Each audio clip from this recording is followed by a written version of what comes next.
আসসালামু আলাইকুম সুপ্রিয় শিক্ষার্থীরা, তোমাদের সবাইকে স্বাগতম স্কুল অফ এক্সিলেন্সের আর একটি আয়োজনে। আজকে তোমাদের সামনে উপস্থিত হয়েছি প্রশ্ন বিশ্লেষণ ক্লাস নিয়ে। ট্রাই অ্যাডমিশনের প্রশ্ন বিশ্লেষণ ক্লাস চবি বি ইউনিট 24-25। এখানে আমরা মূলত আলোচনা করব যে গত বছর চট্টগ্রাম বিশ্ববিদ্যালয়ের বি ইউনিটে 24-25 সেশনে প্রশ্নগুলা কি এসেছিল। আমরা তো সেইগুলা সলিউশন দেখবই। সলিউশন দেখার পাশাপাশি আমরা কি করব, আমরা যে জিনিসটা করব সেটা হলো যে প্রত্যেকটা প্রশ্ন আমরা ব্যাখ্যা করব যে এই প্রশ্নটা এটার উত্তর কি হলো, যে বা বাকি উত্তরগুলো যে আছে, মানে বাকি অপশন যেগুলো আছে সেগুলো উত্তর কেন হলো না, বা প্রত্যেকটা প্রশ্নেরই তো কিছু অতিরিক্ত ইনফরমেশন আসে, তাই না?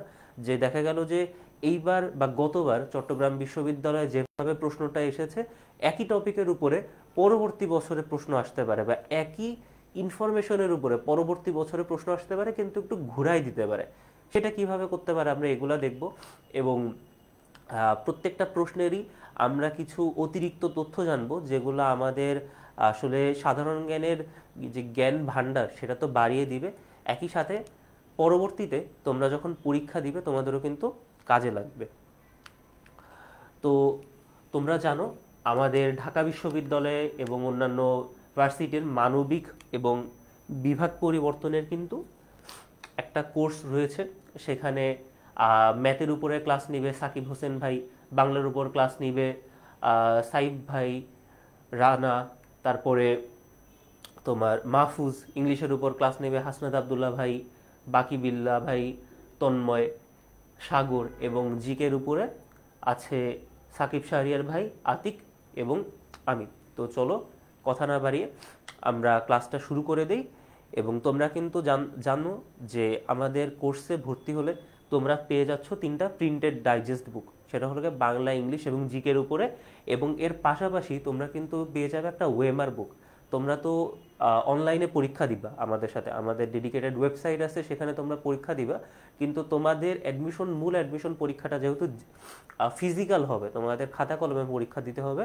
তোমরা ঘরে বসে যেন একটা একটা এক্সাম রুমের ফিল পাও, সেটার জন্য তোমাদেরকে ওয়েমার বুক দেওয়া হবে। সেটা প্রত্যেকটা বিশ্ববিদ্যালয়ের ইউনিটের আলোকে ওয়েমার বুকটা সাজানো, এবং একই সাথে তোমাদের জন্য দেওয়া হবে একটা চমৎকার ডেইলি প্ল্যানার, যেখানে তোমরা তোমাদের প্রত্যেক দিন কি কি করবে বা কি কি করেছো এগুলো তোমরা হিসাব করতে পারবে, এবং নিজেকেই নিজে ইভ্যালুয়েট করতে পারবে যে ভার্সিটিতে চান্স পাওয়ার জন্য তুমি এনাফ প্রিপারেশন নিচ্ছ কি না। সেই সাথে সাথে আমাদের কিন্তু 150টা লাইভ ক্লাস হবে, 200-র বেশি লাইভ এক্সাম হবে, এবং আমাদের সব ক্লাস কিন্তু জুমে হয়ে থাকে। এবং আমাদের মানে তোমাদের জন্য রয়েছে ডেডিকেটেড ওয়েব অ্যাপ, এবং তোমাদের যে কোনো সমস্যা সলভ করার জন্য কিন্তু আমাদের রয়েছে 24 ঘন্টা সপ্তাহে 7 দিন সাপোর্ট। আচ্ছা, এবং আমাদের ক্লাস যদি কোনো কারণে তোমরা লাইভ করতে না পারো, বা কোনো যদি সমস্যা হয়, বা মনে হয় যে না ক্লাসটা একবার করছি আরও একবার দেখার দরকার, বা আরও একবার দেখা দরকার, সেজন্য তোমাদের কিন্তু রয়েছে রেকর্ডেড ক্লাস, যেটা লাইভ ক্লাসটা তোমরা পরবর্তীতে দেখতে পারবে। এবং স্বাভাবিকভাবে তোমাদের জন্য রয়েছে একটা স্কুল অফ এক্সিলেন্সের প্রিমিয়াম টি শার্ট, যেটা আমি এখন পরে আছি। তো চলো কথা না বাড়িয়ে আমরা আজকের ক্লাসে চলে যাই। একদম প্রথম প্রশ্ন, বাংলাদেশের প্রথম জিআই পণ্য কোনটি? বাংলাদেশের প্রথম জিআই পণ্য কোনটি? জিআই পণ্য কোনটি সেটা দেখার আগে আমরা একটু দেখি যে জিআই পণ্য বলতে কি বোঝায়। জিআই পণ্য বলতে কি বোঝায়? জিআই পণ্য বলতে বোঝায় জিওগ্রাফিক্যাল আইডেন্টিফিকেশন। জিওগ্রাফিক্যাল আইডেন্টিফিকেশন মানে কোনো পণ্যের মাধ্যমে তুমি যখন ওই এলাকাটাকে চিহ্নিত করতে পারবা, বা তুমি যখন বলতে পারবা যে এই নির্দিষ্ট পণ্যটা এই অঞ্চল থেকে আসছে, সেটাকেই মূলত বলা হয় জিআই পণ্য বা জিআই প্রোডাক্ট। তাহলে জিআই এর পূর্ণরূপ কি? দেখা গেল যে তোমাদের এইবার চট্টগ্রাম বিশ্ববিদ্যালয়ে আসছে যে বাংলাদেশের প্রথম জিআই পণ্য কোনটি। তোমাদের সময় দেখা হলো আসতে পারছে জিআই এর পূর্ণরূপ কি, জিওগ্রাফিক্যাল আইডেন্টিফিকেশন, জিও আইডেন্টিটি, এরকম করে দেখালো যে বিভিন্ন অপশন আসলো। বা তোমাদের আসতে পারে যে যেই যে জিআই পণ্য দেওয়া হয় এটা কোন প্রতিষ্ঠান থেকে দেওয়া হয়, এটা কোন প্রতিষ্ঠান থেকে দেওয়া হয়, প্রতিষ্ঠানটার নাম হলো ডব্লিউআইপিও। ডব্লিউআইপিও, তাহলে ডব্লিউআইপিওর পূর্ণরূপ কি আমরা দেখি। ডব্লিউআইপিওর পূর্ণরূপ হলো world intellectual property organisation. World intellectual property organisation, world intellectual property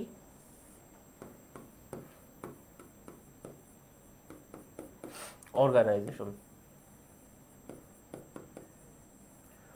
world intellectual property organisation.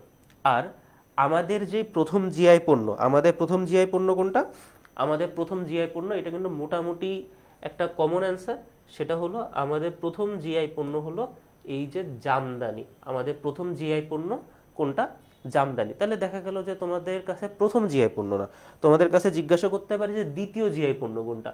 দ্বিতীয় জিআই পণ্য হলো এই ইলিশ, দ্বিতীয় জিআই পণ্য হলো ইলিশ।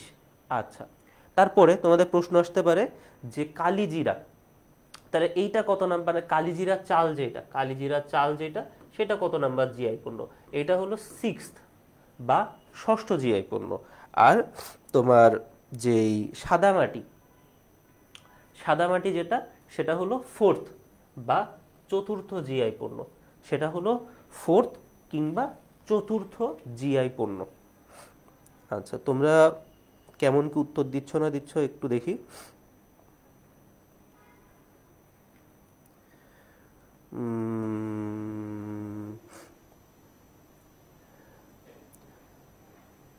ওকে, ঠিক আছে। আচ্ছা, আমাদের কিন্তু বলতে গেলে প্রতিদিনই ট্রাই অ্যাডমিশনের ক্লাস হচ্ছে বাংলা, ইংলিশ, জিকের উপরে, এবং আমাদের যেই মূল কোর্সটা তোমাদের বি ইউনিটের যে কোর্সটা, বি ইউনিট এবং বিভাগ পরিবর্তনের, সেটা কিন্তু অলরেডি শুরু হয়ে গিয়েছে, এবং তোমরা চাইলে কিন্তু আমাদের ওয়েবসাইট থেকে ভর্তি হতে পারো, বা কোনো সমস্যা হলে আমাদের পেজে জিজ্ঞাসা করতে পারবে। আচ্ছা আচ্ছা, তাহলে এইটা কোন জায়গা থেকে প্রশ্ন এসেছে, এটা হলো কি প্রশ্নের ধরন। যদি আমি বলি প্রশ্নের ধরন বললে এটা হবে হলো তোমার বাংলাদেশ বিষয় বলি, বাংলাদেশ বিষয় বলি। এবং প্রত্যেক বছর এই জিআই পণ্য থেকে যত প্রশ্ন আসতেছে, জিআই পণ্যকে কিন্তু এখন দেখা গেল যে আলাদা একটা ক্যাটাগরিতে তুমি ফেলতে পারো, যে এইটার এতটি ইম্পর্টেন্স বেশি। তাহলে এটা কোন জায়গা থেকে আসতেছে এই কোশ্চেনটা, এটা আসতেছে মূলত বাংলাদেশ বিষয়াবলী থেকে। আর আরো স্পেসিফিক ভাবে আমি যদি বলি তাহলে সেটা হলো জিআই পণ্য থেকে, আরো স্পেসিফিক ভাবে বললে জিআই পণ্য থেকে। আচ্ছা, ঠিক আছে। তারপর দেখি 2 নাম্বার প্রশ্ন, court colon law colon colon society colon dash. আচ্ছা, এই প্রশ্নটা তোমাদের অনেকেরই কাছে নতুন লাগতে পারে, এই প্রশ্নটা তোমাদের কাছে অনেকের নতুন লাগতে পারে, কারণ এই ধরনের প্রশ্নগুলা জিকেতে সাধারণত হয় না, হয় হলো ইংলিশে, তাও ইংলিশে বেশ রেয়ার, হাতে গোনা কয়েকটি ইউনিভার্সিটিতে মাঝে মাঝে আসে। এই কোশ্চেনটার যে ধরন, এই কোশ্চেনটার ধরন বলা হয় অ্যানালজি। এবং এই কোশ্চেনটা জিকের যে সেক্টর থেকে আসছে সেটা হলো সাধারণত তোমার বলা যায় যে সোশিওলজি বা সমাজবিজ্ঞান থেকে আসছে, আবার এটা আসছে হলো তোমার আইকিউ থেকে। তাহলে দেখো, একটা কোশ্চেন কিন্তু বেশ কয়েকটা ক্যাটাগরির আন্ডারে পড়তে পারে, একটা কোশ্চেন কি বেশ কয়েকটা ক্যাটাগরি বা বেশ কয়েকটা টপিকের আন্ডারে পড়তে পারে। তো চলো আমরা 2 নাম্বারের উত্তরটা একটু দেখি। তাহলে আগে আমরা এটার উত্তর বের করতে গেলে আমাদের কোশ্চেনটাকে ভালো মতো বুঝতে হবে। এই অ্যানালজি যেগুলা, সেগুলা সম্পর্কটা বা সেটার সলিউশন বের করার যে সিস্টেম, সেটা হলো প্রথম একটা সাধারণত তোমার দেওয়া থাকে, আর এর পরেরটার অর্ধেক দেওয়া থাকে, অর্ধেকটা তোমার এই যে বের করতে হয়, অর্ধেকটা তোমার কি করতে হয়, বের করতে হয়। এখন এই অর্ধেকটা বের করার জন্য বা কোশ্চেন মার্ক বের করার জন্য তোমার কি করতে হবে, কোশ্চেন মার্ক বের করার জন্য তুমি যে জিনিসটা করতে হবে সেটা হলো প্রথম যে 2টা দেওয়া আছে এদের মধ্যে সম্পর্ক বের করতে হবে, এদের মধ্যে সম্পর্ক বের করতে হবে। আচ্ছা, তাহলে দেখো কোর্ট, কোর্টে কি চলে, ল চলে, ল এর ব্যবহার, আইনের ব্যবহার চলে, তাই না? যে আমরা যে যে তোমার আইনের বা আদালতের যে কোর্ট দেখি, তাই না, সেই কোর্টে কিসের কথাবার্তা হয়, সেই কোর্টে কি রীতিনীতির কথাবার্তা হয়? না। সে কোর্টে কি ধর্মীয় কথাবার্তা হয়? না। সে কোর্টে কি কথাবার্তা হয়? আইন যেই জিনিসটা বলছে সেই জিনিসটারই উপস্থাপন করা হয়, তাই না? তাহলে কোর্টে কি চলে? ল চলে। আর সোসাইটিতে কি চলে? তোমাদের অনেকেরই মনে হতে পারে যে সোসাইটিতে তো রুলস চলে, তাই না? কিন্তু সোসাইটিতে কিন্তু আসলে রুলস চলে না। রুলস চলে কোথায়? রুলস চলে হলো রাষ্ট্রে বা নেশনে। রুলস চলে কোথায়? নেশনে। তবে সোসাইটিতে কি চলে? সোসাইটিতে চলে হলো কি কাস্টম। সোসাইটিতে চলে হলো কি কাস্টম। তাহলে কাস্টম মানে কি? কাস্টম বলতে বোঝায় যে রীতিনীতি, আমরা বলি না রীতিনীতি, সামাজিক রীতিনীতি, সেটা কাস্টম বলতে বোঝায় রীতিনীতি, মানে যে জিনিসগুলা আমাদের সমাজে হয়ে আসতেছে এর জন্য আমরা পালন করতেছি। এখন দেখো, তুমি যদি রুলস ভঙ্গ করো তাহলে তোমাকে কি করতে হবে? তোমাকে আইদার জরিমানা দিতে হবে বা জেল খাটতে হবে, তাই না?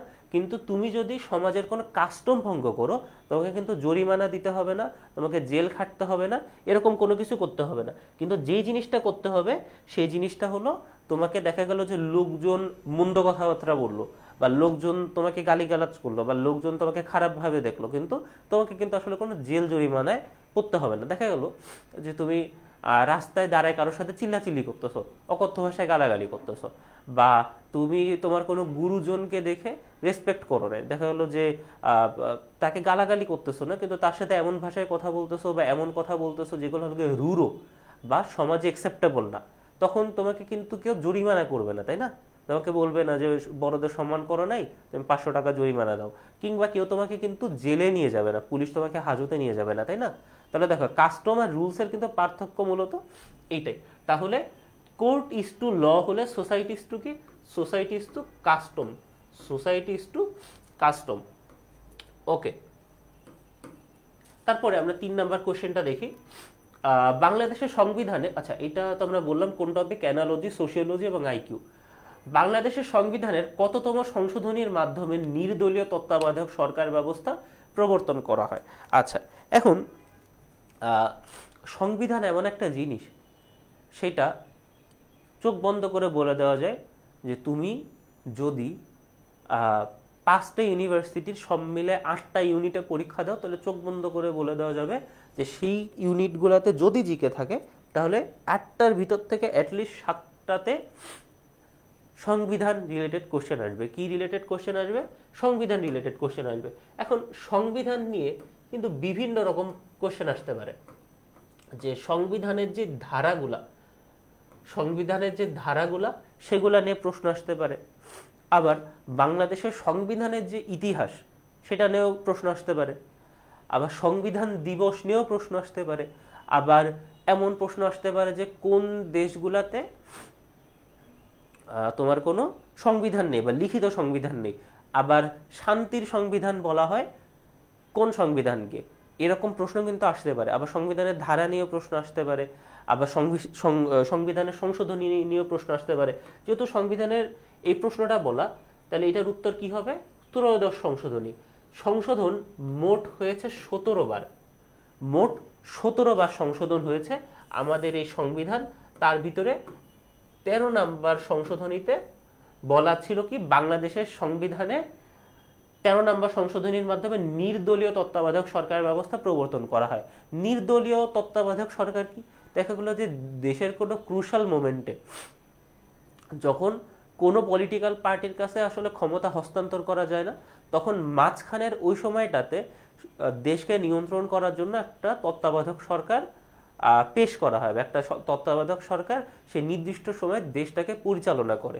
কাইন্ড অফ বর্তমান সময়ের যে অন্তর্বর্তীকালীন সরকার, কাইন্ড অফ সেরকমই বিষয় হলো তত্ত্বাবধায়ক সরকার। আচ্ছা, 17বার সংশোধনী হয়েছে। তাহলে দেখো যে 17বার সংশোধনীর কোন কোন বার কি সংশোধন হয়েছে সেগুলা কিন্তু তোমার জানতে হবে। তার সাথে সাথে কি করতে হবে? তার সাথে সাথে তোমার যেই তোমার যেই সম্পূর্ণ বা যে কয়টা সংবিধানের ধারা, আসলে সবগুলো তো আমাদের জন্য পড়া বা মুখস্থ করা কঠিন, কিন্তু যেগুলা অত্যাধিক গুরুত্বপূর্ণ সেই ধারাগুলা কিন্তু নাম্বার সহ তোমাদের মনে রাখতে হবে। এবং আমাদের যখন সংবিধানের উপরে ডেডিকেটেড ক্লাস হবে আমাদের কোর্সে, তখন কিন্তু সেখানে বিস্তারিত বলা হবে। এছাড়াও সংবিধান নিয়ে যে কোশ্চেনগুলো বারবার আসে সেগুলো হতে পারে যে লিখিত সংবিধান নেই কোন কোন দেশের। তাহলে লিখিত সংবিধান নেই কোন কোন দেশের, লিখিত সংবিধান নেই কোন কোন দেশের। লিখিত সংবিধান নেই হলো একদম প্রথমে আসে ইসরায়েলের, ইসরায়েলের কোনো লিখিত সংবিধান নেই। দ্বিতীয়তে ইউনাইটেড কিংডমের কোনো লিখিত সংবিধান নেই, ইউনাইটেড কিংডমের কোনো লিখিত সংবিধান নেই। তারপরে নেই হলো, তারপরে লিখিত সংবিধান নেই হলো এই কেএসএ নামে যে দেশটা, সেটার কোনো লিখিত সংবিধান নেই। এখন তোমরা একটু বলো তো যে কেএসএ বলতে কি বোঝায়। এছাড়া কোন কোন দেশের লিখিত সংবিধান নেই? লিখিত সংবিধান নেই হলো গিয়ে নিউজিল্যান্ডের, লিখিত সংবিধান নেই হলো নিউজিল্যান্ডের এবং স্পেনের। এই দেশগুলোতে কোনো লিখিত সংবিধান নেই। আচ্ছা, এখানে কেএসএ বলতে কি বোঝায় তোমরা একটু বলো তো, কেএসএ। আচ্ছা, তারপরে আমরা দেখি যে ইউকেতে কিন্তু মূলত 4টা দেশ আছে, ইউকেতে মূলত 4টা দেশ আছে, ইউনাইটেড কিংডমস, তাহলে 4টা আলাদা কিংডমের যে মিশেল যেখানে, সেটা হলো কি ইউকে। এখন ইউকের যে বিষয়টা, তাহলে কোন 4টা দেশ আছে? একদম প্রথমে আছে ইংল্যান্ড, মানে আমরা মূলত যেই দেশের সাথে ক্রিকেট খেলি, আমরা কিন্তু ইউকের সাথে ক্রিকেট খেলি না, আমরা কোন দেশের সাথে ক্রিকেট খেলি? আমরা খেলি হলো গিয়ে ইংল্যান্ডের সাথে। আবার আমরা আরেকটা দেশের সাথে ক্রিকেট খেলি মাঝে মাঝে, সেই দেশটার নাম হলো গিয়ে আয়ারল্যান্ড। তবে আয়ারল্যান্ড কিন্তু দুইটা, একটা আয়ারল্যান্ড আর একটা নর্দার্ন আয়ারল্যান্ড, একটা আয়ারল্যান্ড একটা নর্দার্ন আয়ারল্যান্ড।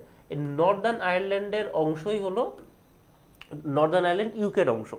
এর পাশাপাশি গ্যারেথ বেল নামে একটা ফুটবল প্লেয়ার ছিল তোমার রিয়াল মাদ্রিদে, সে মূলত ওয়েলসের, এখন সে কিন্তু একজন প্রফেশনাল গলফার। এবং এর পাশাপাশি কি, এর পাশাপাশি আসে হলো স্কটল্যান্ড, এর পাশাপাশি আসে হলো স্কটল্যান্ড। কেএসএ বলতে Saudi Arab, kingdom of Saudi Arabia, kingdom of Saudi Arabia. আচ্ছা, তারপরে তোমার স্কটল্যান্ডকে কি বলা হয়? স্কটল্যান্ডকে বলা হয় the land of castles, land of castles. আবার নিউজিল্যান্ড নিয়ে কিন্তু প্রায় প্রশ্ন আসে, এবং প্রশ্নের ধরনটা সাধারণত 3 রকমের মধ্যে হয়ে থাকে। একটা প্রশ্ন আসে নিউজিল্যান্ডকে নিয়ে যে কোন দেশ প্রথম নারীদের ভোটাধিকার দেয়, নিউজিল্যান্ড। তারপর মাউরি জনগোষ্ঠী কোন দেশের আদিবাসী, সেটা হলো গিয়ে নিউজিল্যান্ডের। এবং নিউজিল্যান্ড যদি খেলাধুলায় বাংলাদেশের সাথে ক্রিকেটে বা মনে করো যে আন্তর্জাতিক মহলে যদি ভালো কিছু করে, তাহলে নিউজিল্যান্ডকে নিয়েও খেলাধুলা ভিত্তিক কোশ্চেন আসে। এবং আরেকটা কোশ্চেন মাঝে মাঝে আসে, সেটা হলো রাগবি কোন দেশের জাতীয় খেলা, রাগবি কোন দেশের জাতীয় খেলা, সেটা হলো নিউজিল্যান্ডের জাতীয় খেলা হলো গিয়ে রাগবি। আবার এটা তো গেল আন্তর্জাতিক মহলে সংবিধান নিয়ে যে প্রশ্নগুলো আসে সেটা। যদি বাংলাদেশের সংবিধান নিয়ে, সংবিধানের ইতিহাস নিয়ে প্রশ্ন আসে, সেটা কি? সংবিধানের ইতিহাস নিয়ে বাংলাদেশের যে কোশ্চেনটা আসে সেটা হলো বাংলাদেশের সংবিধান দিবস কবে, বাংলাদেশের সংবিধান দিবস কবে। সংবিধান দিবস হলো, সংবিধান দিবস হলো, সংবিধান দিবস কবে বলো তো তোমরা? সংবিধান দিবস হলো ওকে, সংবিধান দিবস হলো 4 নভেম্বর, সংবিধান দিবস হলো 4 নভেম্বর।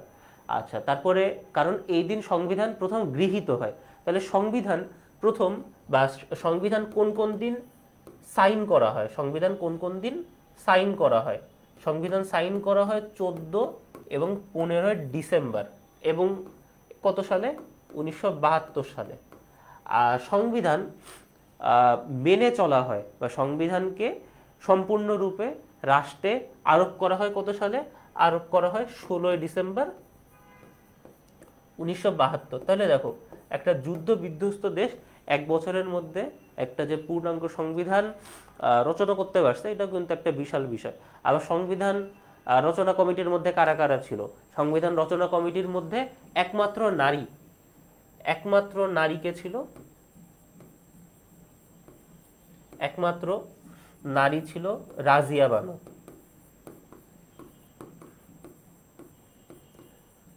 একমাত্র নারী ছিল রাজিয়া বানু। আচ্ছা, এস, গুড গুড। আচ্ছা, একমাত্র নারী ছিল রাজিয়া বানু। তারপরে একমাত্র মুসলিম জনগোষ্ঠীর বাইরে বা একমাত্র হিন্দু বা একমাত্র অমুসলিম, তারপরে একমাত্র বিরোধী দলীয় পার্টি থেকে এবং একমাত্র ব্যক্তি যে হস্তলিখিত সংবিধানে বা লিখিত সংবিধানে সাইন করে নাই, সেই লোকটার নাম হলো সুরঞ্জিত সেনগুপ্ত। সুরঞ্জিত সেনগুপ্ত। তাহলে দেখো, ইনি একই সাথে কি একমাত্র অমুসলিম ছিলেন, একমাত্র ছিলেন যিনি বিরোধী দলীয় পার্টি থেকে ছিলেন এবং একমাত্র ব্যক্তি যিনি সংবিধানে হস্ত স্বাক্ষর করে নাই বা সিগনেচার দেয় না। তাহলে দেখো, এই সুরঞ্জিত সেনগুপ্তও কিন্তু বেশ ইম্পর্টেন্ট সংবিধানের সাথে। দেখো তাহলে এক সংবিধান থেকে, এটা তো জাস্ট অল্প কয়েকটি ইনফরমেশন, এই বাদে কিন্তু আরো অনেক অনেক ইনফরমেশন এই সংবিধান থেকে আসে। এর জন্য সংবিধান তোমরা যখন পড়বা খুবই গুরুত্ব সহকারে, খুবই মনোযোগ দিয়ে, এবং কেবলমাত্র বাংলাদেশের সংবিধান না, বাইরের দেশের সংবিধান যেগুলার হলো গিয়ে একটু বিশেষ বিষয় আছে। তারপর মনে করো যে বলতে পারে সব থেকে ক্ষুদ্র সংবিধান কোন দেশের, ইউএসএ। সব থেকে বৃহৎ সংবিধান কোন দেশের, ইন্ডিয়ার। এরকম ইনফরমেশনও কিন্তু তোমাদের জানতে হবে, এইসব ইনফরমেশনও তোমাদের জানতে হবে। আচ্ছা, ভাষাঞ্চর কোন জেলায় অবস্থিত? ভাষাঞ্চর কোন জেলায় অবস্থিত? তোমাদের অনেকেই মনে করো যে ভাসানী যেখানে জন্মগ্রহণ করছে সেখানের নাম হলো গিয়ে ভাষাঞ্চর।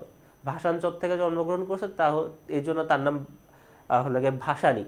কিংবা সে একটা অঞ্চলে জন্মগ্রহণ করছিল, সেই অঞ্চলের নাম ভিন্ন ছিল, কিন্তু ভাসানীর মতো যে গুরুত্বপূর্ণ একটা ব্যক্তি জন্মগ্রহণ করছে তার জন্য সেই অঞ্চলের নাম দিয়ে দিছে নামের অনুসারে ভাসানী। কিন্তু বিষয়টা কিন্তু তাই না, বিষয়টা কিন্তু তাই না। ভাষাঞ্চর নোয়াখালীতে অবস্থিত। ভাষাঞ্চর কোথায় অবস্থিত? নোয়াখালীতে। এবং ভাষাঞ্চরের একটা লোকাল নাম আছে, ভাষাঞ্চরের একটা লোকাল নাম আছে। সেই নামটা কি? সেই নামটা হলো গিয়ে ঠ্যাঙ্গারচর। সেই নামটা হলো গিয়ে ঠ্যাঙ্গারচর। এই নামগুলা, এই লোকাল নামগুলা সাধারণত ওই অঞ্চলের লোক ছাড়া, লোকাল লোক ছাড়া ইউজ করেন, এরকম ঠ্যাঙ্গারচরের নামগুলা। কিন্তু যেহেতু একটা অঞ্চলের একাধিক নাম আছে এবং তোমাদের জন্য গুরুত্বপূর্ণ, এর জন্য এই একাধিক নামগুলো কিন্তু আসতে হবে, মানে রাখতে হবে। এবং প্রত্যেকটা বার কিন্তু এইরকম কোশ্চেন থেকে, এরকম গুরুত্বপূর্ণ জায়গা থেকে, গুরুত্বপূর্ণ জায়গা থেকে প্রশ্ন আসে, বা গুরুত্বপূর্ণ স্থান বলা যায়, গুরুত্বপূর্ণ স্থান। আচ্ছা, তারপর আমরা দেখি কোন দেশের পতাকায় 4টি পাশ নেই। কোন দেশের পতাকায় 4টি পাশ নেই? আমরা সাধারণত কি দেখি, প্রত্যেকটা পতাকা এরকম রেক্ট্যাঙ্গুলার, তাই না? যেরকম বাংলাদেশের পতাকা হলো গিয়ে এরকম, তারপর ইন্ডিয়ার পতাকা হলো এই যে এরকম, আবার মাঝখানে মনে হয় এরকম একটা আছে। তারপরে আর্জেন্টিনার পতাকাটাও এই চতুষ্কোণ, ব্রাজিলের পতাকাটাও, তারপরে তোমার যে দেশের পতাকাই দেখো না কেন এরকম। কিন্তু কেবলমাত্র একটা দেশের পতাকা আছে, কেবলমাত্র একটা দেশের পতাকা আছে যেটা দেখতে হলো গিয়ে এরকম। এবং সেই দেশটার নাম কি?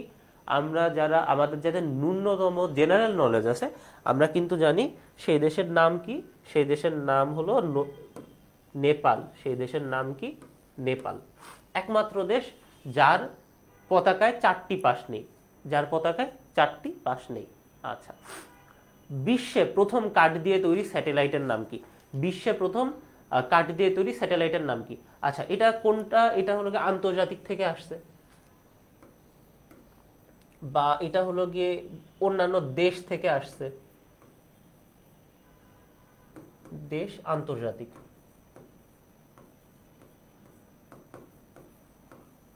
দেশ আন্তর্জাতিক। ওকে, তারপরে বিশ্বে প্রথম কাঠ দিয়ে তৈরি স্যাটেলাইটের নাম কি? বিশ্বে প্রথম কাঠ দিয়ে তৈরি স্যাটেলাইটের নাম কি? এইটা একই সাথে যেরকম তোমার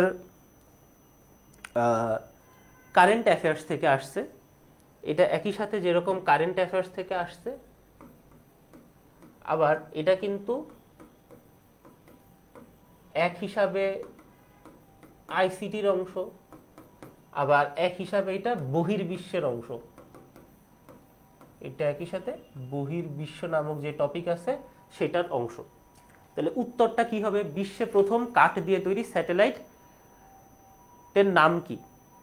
স্পুটনিক 1, ক্রায়োস্যাট 1, লিগনোস্যাট নাকি স্কাই স্যাট? এটার উত্তর হবে হলো লিগনোস্যাট। এটার উত্তর কি হবে? এটার উত্তর হবে লিগনোস্যাট। এবং লিগনোস্যাট, তাহলে দেখা গেল যে তোমাদের এই প্রশ্নটা দিল না, ঘুরায় কোন প্রশ্ন আসতে পারে যে লিগনোস্যাট কোন দেশ তৈরি করেছে? লিগনোস্যাট তৈরি করেছে হলো গিয়ে জাপান। এই জাপানের অন্য আরেকটা নাম হলো গিয়ে, যদি আমরা লিখতে যাই তাহলে হবে হলো গিয়ে নিপ্পন, কিন্তু উচ্চারণ কি? উচ্চারণ হলো নিহন। উচ্চারণ কি? উচ্চারণ হলো গিয়ে নিহন। আচ্ছা, উচ্চারণ হলো গিয়ে নিহন। ওকে, তারপর আমরা দেখি আন্তর্জাতিক দুর্নীতি বিরোধী দিবস কত তারিখ? আন্তর্জাতিক দুর্নীতি বিরোধী দিবস কত তারিখ? তাহলে এইটা কোন টপিক থেকে আসছে? এটা আসছে দিবস টপিক থেকে। তোমাদের অ্যাডমিশনে বারে বার কিন্তু এই ধরনের প্রশ্ন হয়ে থাকে যে মানবাধিকার দিবস কবে, দুর্নীতি বিরোধী দিবস কবে, পরিবেশ দিবস কবে, পানি দিবস কবে, ধরিত্রী দিবস কবে, নারী দিবস কবে, শিশু দিবস কবে, ইত্যাদি ইত্যাদি এরকম প্রশ্ন কিন্তু আসতে পারে। আবার বিভিন্ন মানুষের সাথে যুক্ত কিন্তু বিভিন্ন দিবস আছে, যেরকম মনে করো যে নেলসন ম্যান্ডেলা দিবস কবে, মহাত্মা গান্ধী দিবস কবে, এরকম কোশ্চেনও কিন্তু আসতে পারে। তাহলে আন্তর্জাতিক দুর্নীতি বিরোধী দিবস কবে? আন্তর্জাতিক দুর্নীতি বিরোধী দিবস কবে? এটা কি 9 ডিসেম্বর, 10 ডিসেম্বর, 9 সেপ্টেম্বর নাকি 5 অক্টোবর? কত একটু বলো তো দেখি। 9 ডিসেম্বর, 10 ডিসেম্বর, 9 সেপ্টেম্বর নাকি 5 অক্টোবর?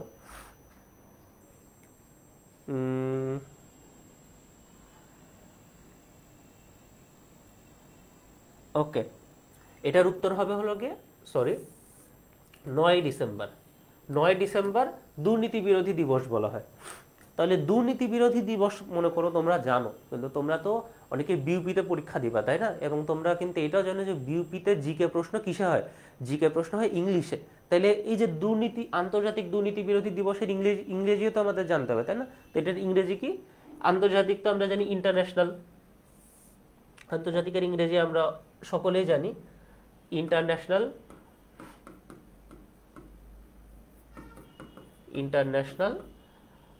আর হলো দুর্নীতির ইংরেজি কি? করাপশন।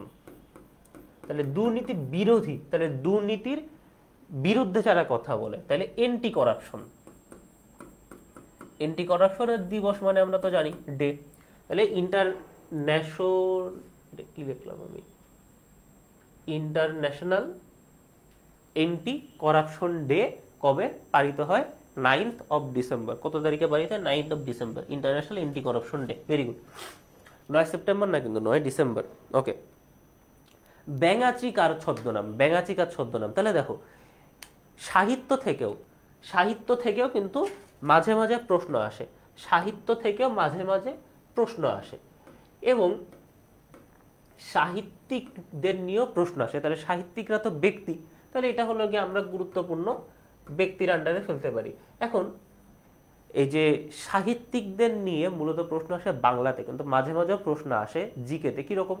যে একটা বইয়ের নাম দিয়ে বললো এই বইটা কে লিখেছে, এই বইটা রচনা করেছেন কে, বা একজন ব্যক্তির নাম লিখে বললো যে মনে করো ড্যাশ ড্যাশ লিখিত বই কোনটি, বা ড্যাশ ড্যাশ লিখিত কবিতা নয় কোনটি। কিন্তু দেখো, মনে করো তোমাকে প্রশ্ন আসতে পারে যে মাইকেল মধুসূদন দত্ত লিখিত কবিতা নয় কোনটি।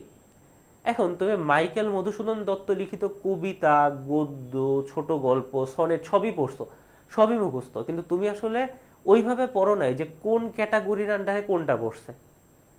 এখন প্রশ্ন ছিল মাইকেল মধুসূদন দত্ত রচিত কবিতা নয় কোনটি, কবিতা নয় কোনটি। তাহলে 3টা অপশন দিল কবিতার, মাইকেল মধুসূদন দত্ত রচিত, এবং একটা হলো গিয়ে অপশনে দিল মাইকেল মধুসূদন দত্ত রচিত ছোট গল্প। তাহলে তুমি যখন সব কয়টাই হলো গিয়ে গড় করে পড়ছো, এইভাবে পড়ো নয় যে কোনটা কোন ক্যাটাগরিতে, তাহলে কিন্তু তোমার উত্তর করতে কি হবে? উত্তর করতে সমস্যা হবে।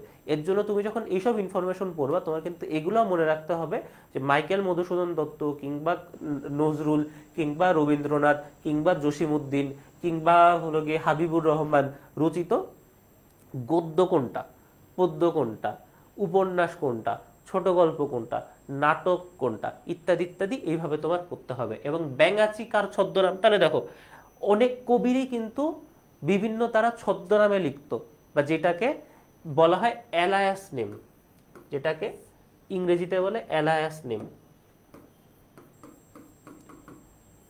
যে ছদ্মনাম। আবার অনেক কবিরই বা অনেক সাহিত্যিকেরই বিভিন্ন ডাকনাম আছে, যেরকম মনে করো যে দুখু মিয়া, এরকম টাইপের। তাহলে এই সব নাম কিন্তু আমাদের কি মুখস্থ করতে হবে, মনে রাখতে হবে। অ্যাটলিস্ট যারা খুবই ফেমাস তাদেরটা তো আমাদের মনে রাখতেই হবে। এখন ব্যাঙাচি কার ছদ্মনাম, মূল প্রশ্ন আসি, ব্যাঙাচি কার ছদ্মনাম?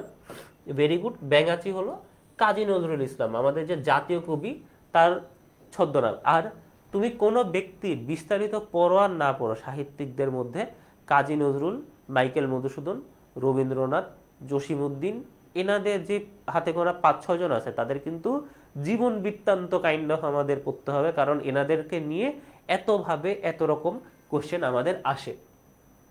কোন শহরকে সম্মেলনের শহর বলা হয়? কোন শহরকে সম্মেলনের শহর বলা হয়? হ্যাঁ, গুড গুড। কোন শহরকে সম্মেলনের শহর বলা হয়? আচ্ছা, তাহলে এটা হলো তোমার, আমরা বলতে পারি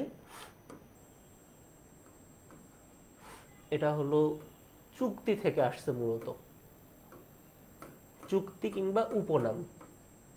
কারণ এইসব অঞ্চলে সম্মেলন হয়, এইসব সম্মেলনে চুক্তি হয়, এবং বইয়ের এই অংশটাতে বা এই পার্টে এই ইনফরমেশনগুলো থাকে। আবার বিভিন্ন দেশের একাধিক উপনাম থাকে, বা বিভিন্ন অঞ্চলে, যেরকম মনে করো যে নতুন সূর্যোদয়ের দেশ বা the land of rising sun বলা হয় কোন দেশকে?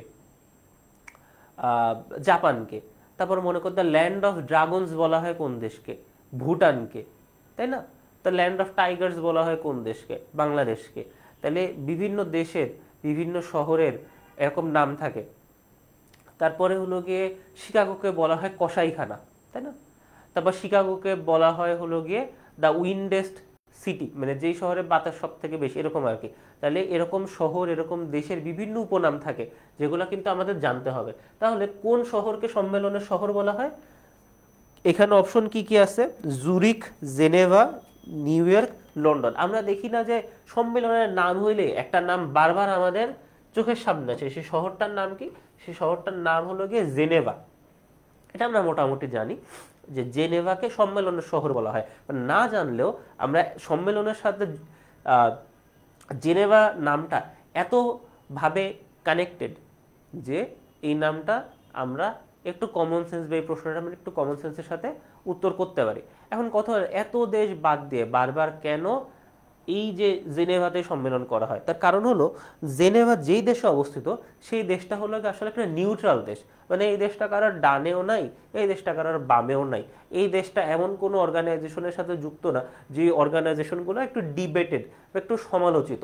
এর জন্য সবাই সেফ সেফ ফিল করে যে এই দেশে বা এই শহরে এসে সম্মেলন করতে, কারণ এই দেশ বা এই দেশ বা এই শহরটা হলো নিউট্রাল। তাহলে জেনেভা কোন দেশে অবস্থিত বলো তো? জেনেভা কোন দেশে অবস্থিত? আচ্ছা, তোমরা কাজী নজরুল ইসলাম একজন বানান একটু ভুল লিখছো। ফাতিহা ইসলাম ইতি, স্পেলিংটা হবে KAJI, কাজী NAZRUL, নজরুল, আর ইসলাম বানান তো ঠিকই আছে। আচ্ছা, জেনেভা কোন দেশে অবস্থিত? জেনেভা অবস্থিত সুইজারল্যান্ডে। জেনেভা অবস্থিত সুইজারল্যান্ডে। আর জুরিক কোন দেশে অবস্থিত? জুরিকও এই সুইজারল্যান্ডে অবস্থিত। নিউ ইয়র্ক কোন দেশে অবস্থিত? এটা তো আমরা মোটামুটি সকলে জানি, এটা USA তে অবস্থিত। আর লন্ডন কোন দেশে অবস্থিত? লন্ডন হলো গিয়ে ইংল্যান্ডে অবস্থিত। ওকে ওকে, সুইজারল্যান্ড, ভেরি গুড। এই না, যুক্তরাষ্ট্র না কিন্তু, যুক্তরাষ্ট্রে অবস্থিত নিউ ইয়র্ক। উপমহাদেশের শাসনের সমাপ্তি ঘটে কত সালে? উপমহাদেশের শাসনের সমাপ্তি ঘটে কত সালে? এটা মূলত তোমার ইংরেজ শাসন থেকে প্রশ্ন আসছে। ইংরেজ শাসন থেকে প্রশ্ন আসছে। যে আমরা তো জানি যে আমাদেরকে ইংরেজরা 190 বছর শাসন করেছিল। 190 বছর শাসন করেছিল। সেই 190 বছরের প্রথম 100 বছর, 190 বছরের 190 বছরের প্রথম 100 বছর শাসন করছিল ইস্ট ইন্ডিয়া কোম্পানি। কোন দেশ শাসন করছে, মানে কোন কোন অংশ বা সংস্থা শাসন করছিল? ইস্ট ইন্ডিয়া কোম্পানি বা ইআইসি। এটাকে বলা হয় কোম্পানির শাসন, এটাকে বলা হয় কোম্পানির শাসন। আর বাকি 90 বছর শাসন করছে কে? বাকি 90 বছর শাসন করছে হলো গিয়ে রানী। বাকি 90 বছর শাসন করছে কে? রানী। তাহলে উপমহাদেশে ইংরেজ শাসনের সমাপ্তি ঘটে, এটা তো আমরা মোটামুটি জানি। কোন ঘটনা থেকে? এটা ঘটে হলো গিয়ে 1947 সালে, যেই দুই দেশ মানে দেশ ভাগ হয়, ভারত ভাগ হয়ে মানে ভারত উপমহাদেশ ভাগ হয়ে পাকিস্তান এবং ভারতের জন্ম হয়, সেই সময় ইংরেজ শাসনের পতন ঘটে। তাহলে সেই সময় 14ই আগস্ট জন্ম হয় পাকিস্তানের এবং 15ই আগস্ট জন্ম হয় কোন দেশের বলো তো? অবশ্যই ইন্ডিয়াতে। আবার এই পাকিস্তানের মধ্যে ছিল ইস্ট পাকিস্তান, যেটার মধ্যে আমরা পড়তাম, বা বর্তমান বাংলাদেশ, আর একটা লোকে ওয়েস্ট পাকিস্তান বা সরি ইস্ট পাকিস্তান বা বর্তমান, হ্যাঁ ইস্ট পাকিস্তান বা বর্তমান বাংলাদেশ, ওয়েস্ট পাকিস্তান বা বর্তমান পাকিস্তান। আচ্ছা, তাহলে 1947 সালে যদি আমাদের শাসনের সমাপ্তি ঘটে, 1947 সালে আমাদের শাসনের যদি সমাপ্তি ঘটে, তাহলে শাসনের শুরু হয়েছিল কত সালে? শাসনের শুরু হয়েছিল 1757 সালে। 1757 সালে শাসনের শুরু, এবং 1947 সাল পর্যন্ত মানে 190 বছর শাসন করে। এখন আমরা প্রায় বলে থাকি যে ইংরেজরা আমাদের 200 বছর শাসন করছে, ইংরেজরা আমাদের 200 বছর শাসন করছে। কিন্তু ইংরেজরা আমাদের আসলে কত বছর শাসন করছে দেখো তো? ইংরেজরা আমাদের শাসন করছে হলো 190 বছর। তাহলে 10 বছর তাদের এক্সট্রা শাসন করার ক্রেডিট দিও না। ওকে, ভেরি গুড। আচ্ছা, তোমরা জেনে আনন্দিত হবে যে স্কুল অফ এক্সেলেন্স কিন্তু কেবলমাত্র বি ইউনিট এবং বিভাগ পরিবর্তনের জন্য তোমাদেরকে প্রিপেয়ার করে না, একই সাথে কিন্তু তোমাদের সি ইউনিটের জন্য প্রিপেয়ার করে। তাহলে তোমাদের যাদের সি ইউনিটে পড়ার ইচ্ছা, ভার্সিটিতে অ্যাডমিশন পরীক্ষা দেওয়ার ইচ্ছা, কিংবা তোমাদের যেসব ফ্রেন্ড সি ইউনিটে ভর্তি পরীক্ষা দিতে চায়, তোমরা কিন্তু তাদেরকে জানিয়ে দিতে পারো যে স্কুল অফ এক্সিলেন্স কেবলমাত্র বি ইউনিট না, স্কুল অফ এক্সিলেন্স কিন্তু একই সাথে সি ইউনিটের জন্য তোমাদেরকে প্রস্তুত করে থাকে। এবং সি ইউনিটের যেই সাবজেক্টগুলো, সেখানে তোমাদেরকে সাহায্য করার জন্য আছে মোহাম্মদ ইয়াসিন শেখ এবং ইমামুল রিয়াদ। এবং বাংলা ইংলিশে তোমাদের যেসব মেন্টরদের কথা, এবং ম্যাথ এবং আইকিউ তোমাদের যেসব মেন্টরদের কথা আগে একদম প্রথমে বলেছিলাম, তারা তো তোমাদের ক্লাস নিবেই। আচ্ছা, বাংলাদেশের বাংলাদেশের জাতীয় পতাকা দিবস কবে? বাংলাদেশের জাতীয় পতাকা দিবস কবে? এই যে দিবস, যে বিষয়টা, এটা কিন্তু খুবই গুরুত্বপূর্ণ এবং এটা নিয়ে বারবার প্রশ্ন আসে। তাহলে বাংলাদেশের যে জাতীয় দিবস, বাংলাদেশের জাতীয় পতাকা দিবস কবে? বাংলাদেশের জাতীয় পতাকা দিবস হলো 2 মার্চ। বাংলাদেশের জাতীয় পতাকা দিবস 2 মার্চ ঢাকা বিশ্ববিদ্যালয়ের কলাভবনে প্রথমবার 2 মার্চ 1971 আমাদের যে জাতীয় পতাকা, মানচিত্র খচিত জাতীয় পতাকা উত্তোলন করা হয়। তাহলে তোমাদের যদি প্রশ্ন, এটা তো মোটামুটি কমন প্রশ্ন, তাই না? কিন্তু তোমাদের যদি বলে যে প্রথমবারের মতো জাতীয় সঙ্গীতের সাথে জাতীয় পতাকা উত্তোলন করা হয় কত তারিখে? জাতীয় সঙ্গীতের সাথে জাতীয় পতাকা উত্তোলন করা হয় কত তারিখে? এটা তোমরা পারো কিনা একটু দেখি। অপশন এর ভিতরেই আছে, 1 মার্চ, 2 মার্চ, 3 মার্চ নাকি 4 মার্চ?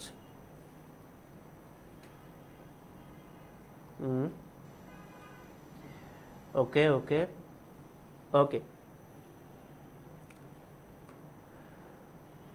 এটাও 2 মার্চ না, এটা হলো 3 মার্চ। 3 মার্চ হলো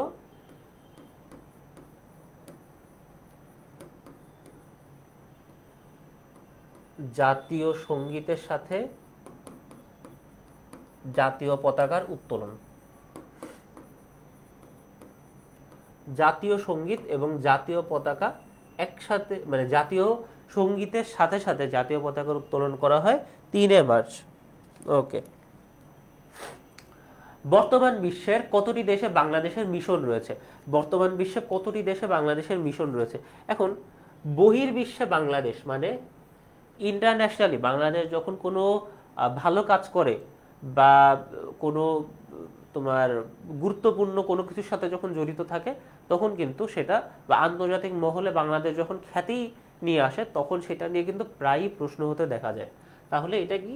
এটা হলো বহির্বিশ্বে বাংলাদেশ। বহির্বিশ্বে বাংলাদেশ।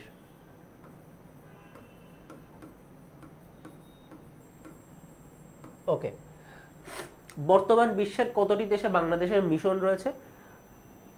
বর্তমানে কতটি দেশে বাংলাদেশের মিশন রয়েছে? সেটা হলো 60টি। সেটা কয়টি? সেটা হলো 60টি। মোট 60টি দেশে বাংলাদেশের মিশন রয়েছে। মোট 60টি দেশে বাংলাদেশের মিশন রয়েছে। আচ্ছা, ভারত ও বাংলাদেশের মধ্যকার অভিন্ন নদী কয়টি? বাংলাদেশ ও ভারতের মধ্যে অভিন্ন নদী কয়টি? আচ্ছা, তো এটা হলো নদী থেকে আসছে। এখন অভিন্ন নদী বলতে কি বোঝায়? মানে এটা মনে করো যে বাংলাদেশ আর এটা মনে করো যে ইন্ডিয়া, আচ্ছা পাশাপাশি যেহেতু অবস্থান, মনে করো যে এটা হলো গিয়ে, আচ্ছা দাঁড়াও,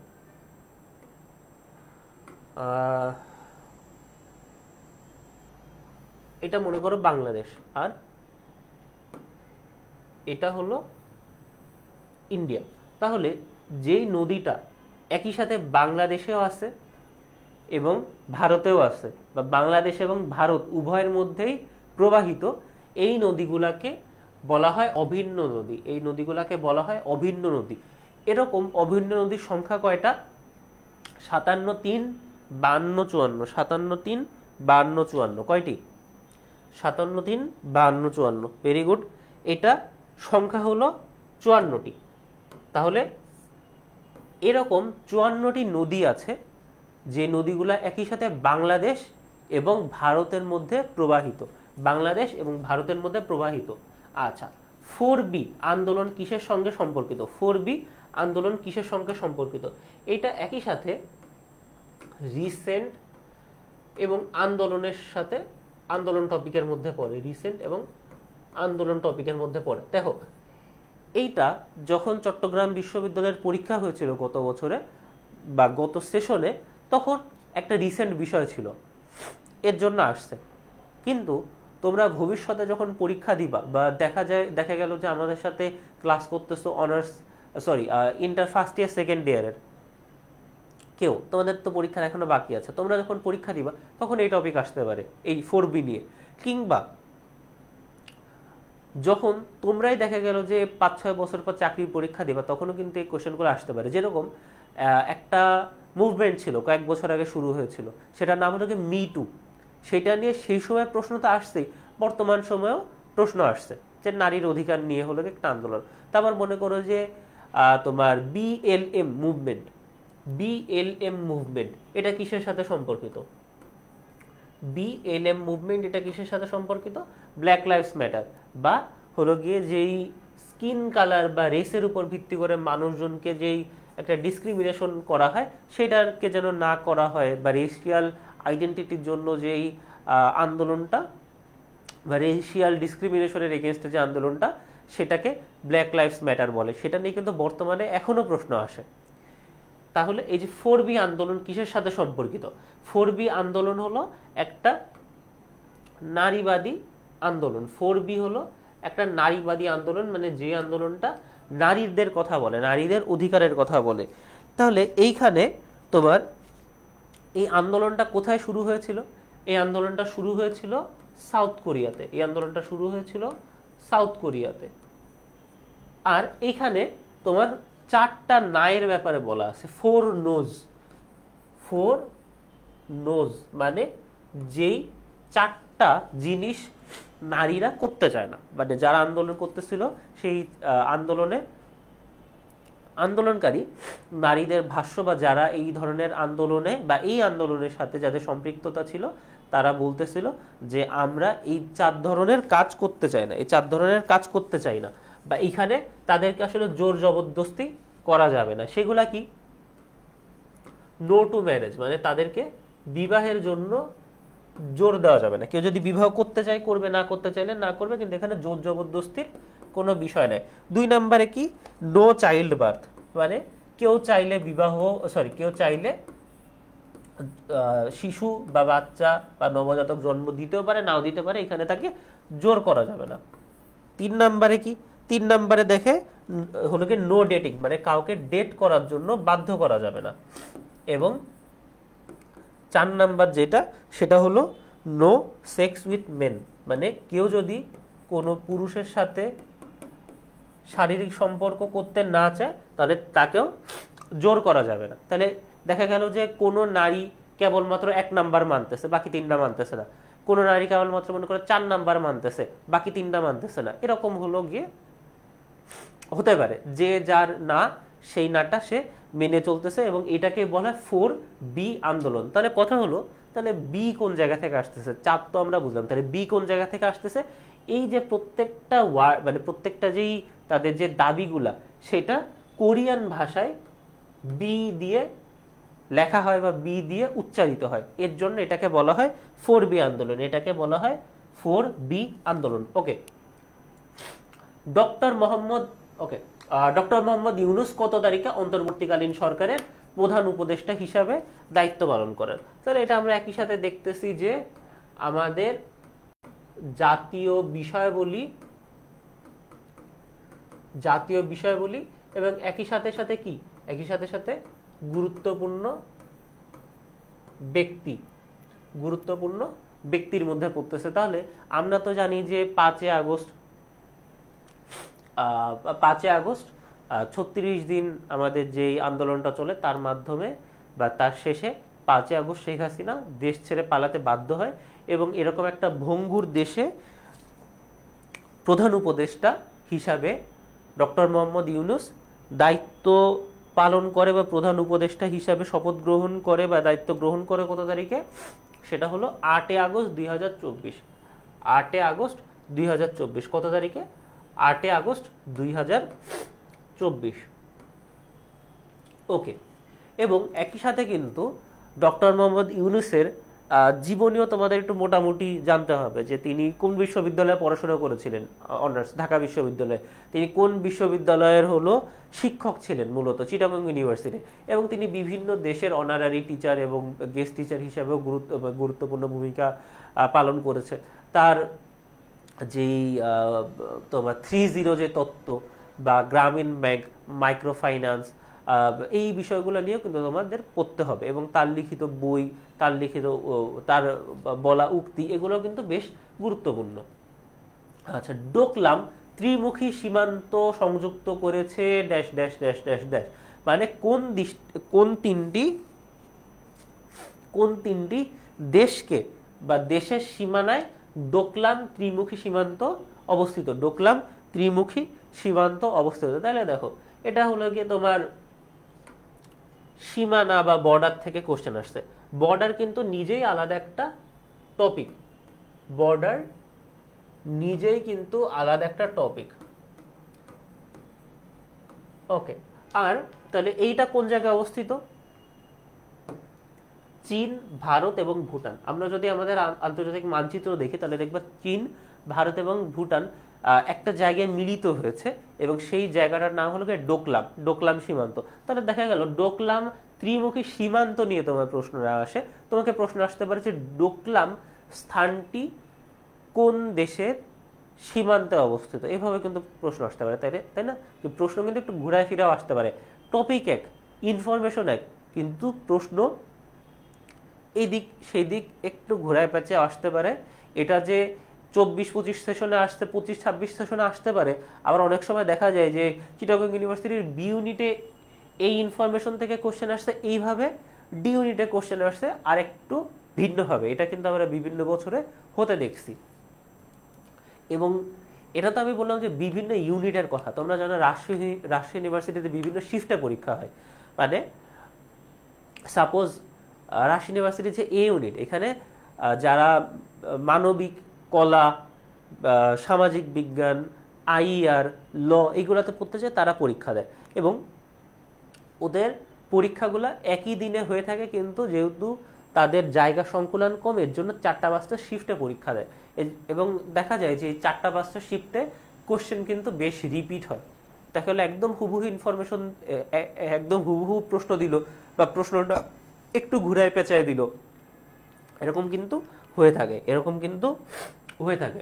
আচ্ছা, ইভিএম দ্বারা কি বোঝায়? ইভিএম দ্বারা কি বোঝায়? এটা একই সাথে কি আইসিটি এবং পূর্ণরূপ, আইসিটি এবং পূর্ণরূপ। আমাদের জিকেতে কেবলমাত্র যে আন্তর্জাতিক, জাতীয়, কারেন্ট অ্যাফেয়ার্স থেকে প্রশ্ন আসে এরকম না, আমাদের কিন্তু আইসিটি থেকেও কোশ্চেন আসে। এবং আমাদের বিভিন্ন বিষয়ের ফুল ফর্ম জানতে চায়। যেরকম মনে করো তোমাদের এই যে একদম প্রথমে বললাম ডব্লিউআইপিও, এটার ফুল ফর্ম জানতে পারে। তোমাদের ইউএনডিপির ফুল ফর্ম জানতে চাইতে পারে, ইউনেস্কোর ফুল ফর্ম জানতে চাইতে পারে। এরকম বিভিন্ন সংস্থার ফুল ফর্ম কিন্তু তোমাদের, বা পূর্ণরূপ কিন্তু তোমাদের জানতে চাইতে পারে। তাহলে ইভিএম আমরা মোটামুটি সবাই জানি যে ড্যাশ ভোটিং মেশিন। এখন তোমরা দেখতেছো যে লাস্টে তো সব কয়টা ভোটিং মেশিন আছে, কিন্তু প্রথমে কোনটা হবে সেইটা নিয়ে তোমরা আবার একটু কনফিউজড হয়ে যাও, যে এখানে কি ইলাস্টিক ভোটিং মেশিন হবে, নাকি ইলেকট্রনিক, নাকি ইলেকট্রিক, নাকি এফিশিয়েন্ট। বিশেষ করে এই দুইটার ভিতরে তোমাদের কনফিউশন বেশি হয়, এই দুইটার ভিতরে তোমাদের কনফিউশন বেশি হয়। কনফিউশনের কোনো কারণ নাই, তার কারণ হলো সঠিক অ্যান্সার কোনটা? সঠিক অ্যান্সার হলো কি বি, ইলেকট্রনিক ভোটিং মেশিন। সঠিক অ্যান্সার কি?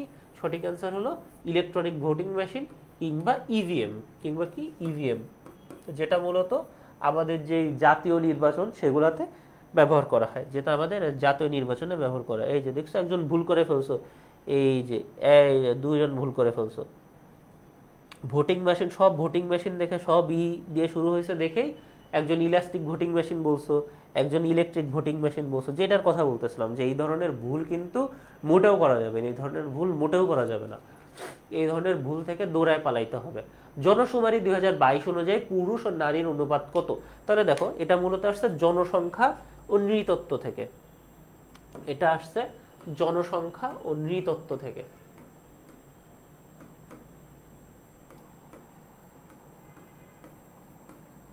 জনসংখ্যা ও নৃতত্ব থেকে। তাহলে যখন আমাদের 2022 সালে জনশুমারি হলো, যেটার আগে নাম ছিল আদমশুমারি, এবং এটা যখন রিপোর্ট দেওয়া হলো, তখন একটা জিনিস নিয়ে মানুষজন বিভিন্নভাবে মজা নিত বা হাসি তামাশা করতো বা মিম করতো, তাই না?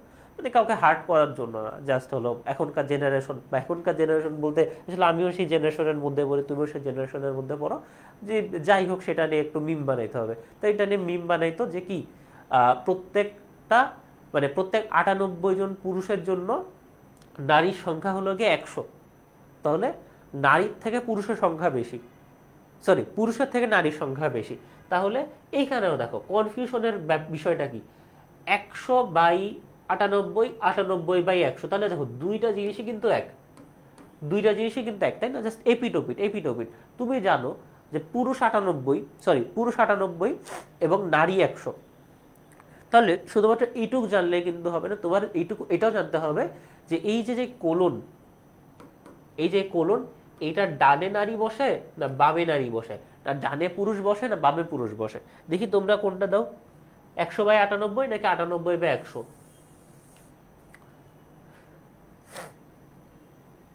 আচ্ছা, 100/98 নাকি 98/100? এটা হবে হলো 98/100, এটা হবে হলো 98/100। তাহলে এই যে 98, এটা হলো গিয়ে কাদেরকে বোঝায়? এটা হলো গিয়ে মেল। আর 100 কাদের বোঝায়? 100 বোঝায় ফিমেল। তাহলে এই বিষয়গুলো কিন্তু তোমাদের জানতে হবে, বুঝতে হবে এবং কি মাথায় রাখতে হবে। সম্প্রতি সিরিয়ার ক্ষমতা দখলকারী সংগঠনের নাম কি? সম্প্রতি সিরিয়ার ক্ষমতা দখলকারী সংগঠনের নাম কি? এটা হলো HTS। এটার নাম কি? HTS। ভুল উত্তর দিয়ে যদি এরকম ডিলিট করো তাহলে কিন্তু দেখা যায় উত্তর ডিলিট করার আগে, বুঝছো? আচ্ছা, এটা কি? এটা হলো আসছে তোমার যে বিরোধপূর্ণ অঞ্চল, বিরোধপূর্ণ অঞ্চল মানে যেই সব অঞ্চল নিয়ে হলো গিয়ে যুদ্ধ হয় বা ঝামেলা হয়, বিরোধপূর্ণ অঞ্চল কিংবা সংগঠন, এটার উত্তর কি হবে? এটার উত্তর হবে হলো গিয়ে এইচটিএস। এইচটিএস এবং এইচটিএস এর পূর্ণরূপ কি? হায়াত তাহরির আল শাম। হায়াত তাহরির আল শাম। এই একই বছরই একটা ইউনিভার্সিটিতে এরকম প্রশ্ন আসছিল যে এইচটিএস এর পূর্ণরূপ কি জানতে চাইছিল। সেখানে হায়াত তাহরির আল শামও ছিল বা হায়াত তাহরিন আল শামও ছিল। তাহলে তোমাদের কিন্তু মোটামুটি একটা আইডিয়া থাকলে চলবে না। তোমাদের মোটামুটি একটা আইডিয়া থাকলে তোমাদের জন্য যারা কোয়েশ্চেন করতেছে তারা তোমাদের কিন্তু এই ঝামেলার মধ্যে ফেলাই দিবে। এর জন্য এইচটিএস এর পূর্ণরূপ একদম সঠিকভাবে জানতে হবে। লাস্টে কি আর দিয়ে শেষ হয়েছে না এন দিয়ে শেষ হয়েছে, শাম নাকি শান, এটা কিন্তু ক্লিয়ার হইতে হবে। কি? হায়াত তাহরির আল শাম। হায়াত তাহরির আল শাম বা এইচটিএস, ইংরেজিতে লিখে দেয় যদি বুঝতে সমস্যা হয়, এইচটিএস, হায়াত তাহরির আল শাম। আচ্ছা, তারপরে আমরা দেখি যে সরকারি চাকরির নিয়োগে কোটার নতুন প্রজ্ঞাপন জারি হয় কত তারিখে? কত তারিখে নতুন প্রজ্ঞাপন জারি হয়? মানে যেই ঘটনার প্রেক্ষিতে, যেই ঘটনার প্রেক্ষিতে মূলত জুলাই আগস্ট গণ অভ্যুত্থান হয়েছিল বা শেখ হাসিনার পলায়ন হয়েছিল বা নতুন রাষ্ট্রের জন্ম হয়েছিল, আমরা যেটাই বলি না কেন, যেই ঘটনা, যেই ইনসিডেন্ট সব থেকে গুরুত্বপূর্ণ সেটা হলো এই যে 24শে জুলাই 2024, যেই সালে, যেই সময় কোটার নতুন প্রজ্ঞাপন জারি করা হয়। মানে 2018 সালে যে কোটা আন্দোলন হয় সেখান থেকে যে রায়টা আসে, সেই রায়টাকে কি করা হয়? সেই রায়টাকে আবার হলো রিজেক্ট করে দেওয়া হয়। কত তারিখে হয়? 24শে জুলাই 2024। তাহলে এটা এক হিসাবে কি, এটা হলো জাতীয় বিষয়াবলী, জাতীয় বিষয়াবলী এবং একই সাথে কি কারেন্ট অ্যাফেয়ার্স, একই সাথে কারেন্ট অ্যাফেয়ার্স। ওকে, তারপর আমরা দেখি এখানে আমরা দেখতে পাচ্তেছো যে তোমরা যে 24-25 সেশনের কোশ্চেন সলভ করতেছো, সেই 24-25 সেশনে আমাদের স্কুল অফ এক্সেলেন্সের স্টুডেন্ট কারা ছিল এবং যাদের এই সফলতার মাত্রাটা অন্যদের থেকে একটু হলেও বেশি ছিল। তোমরা দেখতেছো যে আমরা যে চিটাগং ইউনিভার্সিটির পরীক্ষা দিচ্ছি, চিটাগং ইউনিভার্সিটিতেও আমাদের উল্লেখযোগ্য সাফল্য ছিল। একই সাথে চিটাগং ইউনিভার্সিটিতে তৃতীয়, রাবি সি, খুবই সিতে দ্বিতীয়, তৃতীয়, জাবি সিতে প্রথম, জাবি বিতে প্রথম, চট্টগ্রাম বি ইউনিট, এই যে চট্টগ্রামের যে তোমরা পরীক্ষা দিচ্ছ, চট্টগ্রাম বি ইউনিট, ডি ইউনিটে প্রথম, পঞ্চম হয়েছে, ইত্যাদি ইত্যাদি পরীক্ষায় কিন্তু আমাদের শিক্ষার্থীরা প্রত্যেক বছরের ন্যায় গত বছরও সফলতা নিয়ে এসেছে। আচ্ছা, আর স্কুল অফ এক্সিলেন্সে অনেকেই আছে যারা হলো গিয়ে সেকেন্ড টাইমে ভরসা করে আসে এবং অনেকে মনে করে আসলে সেকেন্ড টাইম দিয়ে মনে হয় খুব একটা ভালো রেজাল্ট করা যায় না। কিন্তু এদিকে দেখো, জাবি সি ইউনিটে যে প্রথম হয়েছে তার মেরিট কত, বা প্রথম হলে তো মেরিট প্রথমেই হবে, কিন্তু সে কিন্তু আসলে সেকেন্ড টাইম স্টুডেন্ট ছিল। তারপর দেখো রাবি সি ইউনিটের নবম যে হয়েছে সেও সেকেন্ড টাইম ছিল, রাবি সি ইউনিটে অষ্টম সেকেন্ড টাইম, রাবি এ ইউনিটে হলো গিয়ে পঞ্চম, সেও সেকেন্ড টাইম। এরকম বিভিন্নভাবে বা হলো তোমাদের অনেকেরই হলো গিয়ে তোমার বিইউপি বা বিএমইউ বা বাংলাদেশ মেরিটাইম ইউনিভার্সিটিতে পড়ার ইচ্ছা থাকে, সেখানেও কিন্তু আমাদের শিক্ষার্থীরা ফার্স্ট টাইম তো সফলতা বয়ে এনেছে, একই সাথে সাথে সেকেন্ড টাইমও কিন্তু বেশ ভালো ফলাফল করেছে। কৃত্রিম বুদ্ধিমত্তা, কৃত্রিম বুদ্ধিমত্তা বা যেটাকে আমরা বলি কি এআই, কৃত্রিম বুদ্ধিমত্তা বা এআই বা আর্টিফিশিয়াল ইন্টেলিজেন্স বা আর্টিফিশিয়াল ইন্টেলিজেন্স, এগুলার পূর্ণরূপ কিন্তু সঠিক বানান সহ তোমাদের জানতে হবে। দেখা গেল AI, artificial intelligence, AI AI জানি জানি আমরা সকলেই জানি, কিন্তু অপশনে ইন্টেলিজেন্সও আছে, ইন্টেলিজেন্টও আছে, আর্টিফিশিয়াল আছে, আর্টিফিশিয়ালিও আছে। তাহলে এইগুলা দেখে তোমরা কি হয়ে যাবে, তোমাদের মাথায় এরকম চক্কর দেওয়া শুরু করবে। এর জন্য সঠিক উচ্চারণ, সঠিক স্পেলিং তোমাদের কি জানতে হবে। সঠিক উচ্চারণ এবং সঠিক স্পেলিং বা বানান কিন্তু তোমাদের জানতে হবে। এবং কৃত্রিম বুদ্ধিমত্তার জনককে দেখি তোমরা কি কি দিছো। কোর্সের ক্লাসেই তোমাদেরকে কভার হবে, এবং আলাদা করে যেই তোমাদের আমরা স্কুল অফ এক্সিলেন্সের প্রত্যেক মাসে তোমাদের কারেন্ট অ্যাফেয়ার্স কীভাবে পড়তে হবে, কোন অংশটুকু পড়তে হবে সেটা বলে দেওয়া হবে। তোমরা সেই পিডিএফ, তোমাদের পিডিএফ দিয়ে দেওয়া হবে, তোমরা সেই পিডিএফও পড়তে পারো। এবং আমাদের পরবর্তীতে জিকে ডিপার্টমেন্ট, আমার সাকিব ভাই এবং আতিক কিন্তু তোমাদের জন্য একটা জিকে সাম্প্রতিক বই বের করব, যেখানে মোটামুটি ধরা যায় যে জিকেতে তোমাদের সাম্প্রতিক 100%ই কভার হয়ে যাবে ইনশাল্লাহ। আচ্ছা, কৃত্রিম বুদ্ধিমত্তার জনককে, কৃত্রিম বুদ্ধিমত্তার জনক হলো জন ম্যাকার্থি। এবং এটা কোন অংশ থেকে এসেছে, এটা কোন অংশ থেকে এসেছে, এটা এসেছে আইসিটি থেকে, এটা আইসিটি টপিক থেকে এসেছে, এটা আইসিটি টপিক থেকে এসেছে। আচ্ছা, তারপরে আমরা দেখি যে অপরীক্ষিত জীবন মূল্যবান জীবন নয়, অপরীক্ষিত জীবন মূল্যবান জীবন নয়। তাহলে এটা কোন জায়গা থেকে আসছে? এটা আসছে উক্তি থেকে, বা যেটাকে আমরা ইংরেজিতে বলি কোট। উক্তি কিংবা গুরুত্বপূর্ণ ব্যক্তিত্ব থেকে আসছে। তাহলে অপরীক্ষিত জীবন মূল্যবান জীবন নয়, উক্তিকার। তাহলে বিভিন্ন ফেমাস ব্যক্তি আছে যারা খুবই ফেমাস কিছু উক্তি দিছে। এই প্রত্যেকটা উক্তি কিন্তু আমাদের জানতে হবে, কারণ বারবার কিন্তু এই উক্তিগুলা থেকে প্রশ্ন আসে। তাহলে 22 নম্বর যে প্রশ্ন, অপরীক্ষিত জীবন মূল্যবান জীবন নয়, এই উক্তিটা কে করেছে? এই উক্তিটা করেছে সক্রেটিস। এই উক্তিটা কে করেছে? উক্তিটা করেছে হলো সক্রেটিস। এবং তোমরা জানো যে সক্রেটিসের স্টুডেন্ট ছিল কে? প্লেটো। প্লেটোর স্টুডেন্ট ছিল অ্যারিস্টটল, এবং অ্যারিস্টটল গৃহশিক্ষক ছিল হলো কে? আলেকজান্ডার দ্য গ্রেটের।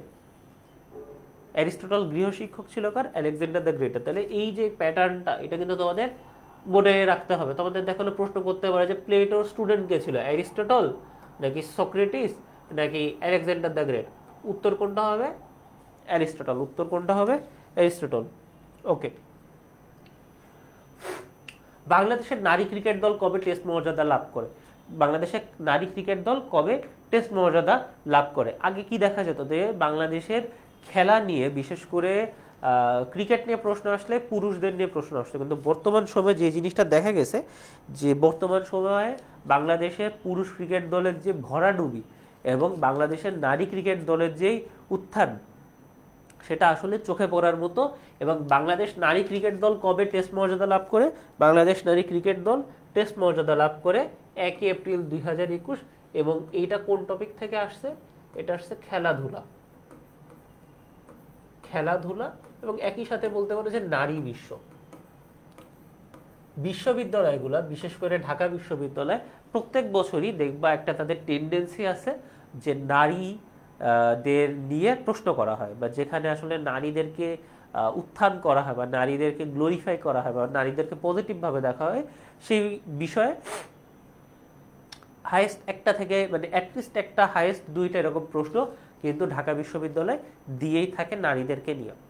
আচ্ছা, তাহলে বাংলাদেশ নারী ক্রিকেট দল টেস্ট মর্যাদা লাভ করে কত তারিখে, বা কত সালের কত তারিখে? 1 এপ্রিল 2021। 1 এপ্রিল 2021। আচ্ছা, বৈদ্যুতিন বাল্বে সচরাচর কোন গ্যাস ভর্তি থাকে? বৈদ্যুতিন বাল্বে সাধারণত কোন গ্যাস ভর্তি থাকে? তাহলে এটা কোন জায়গা থেকে আসছে?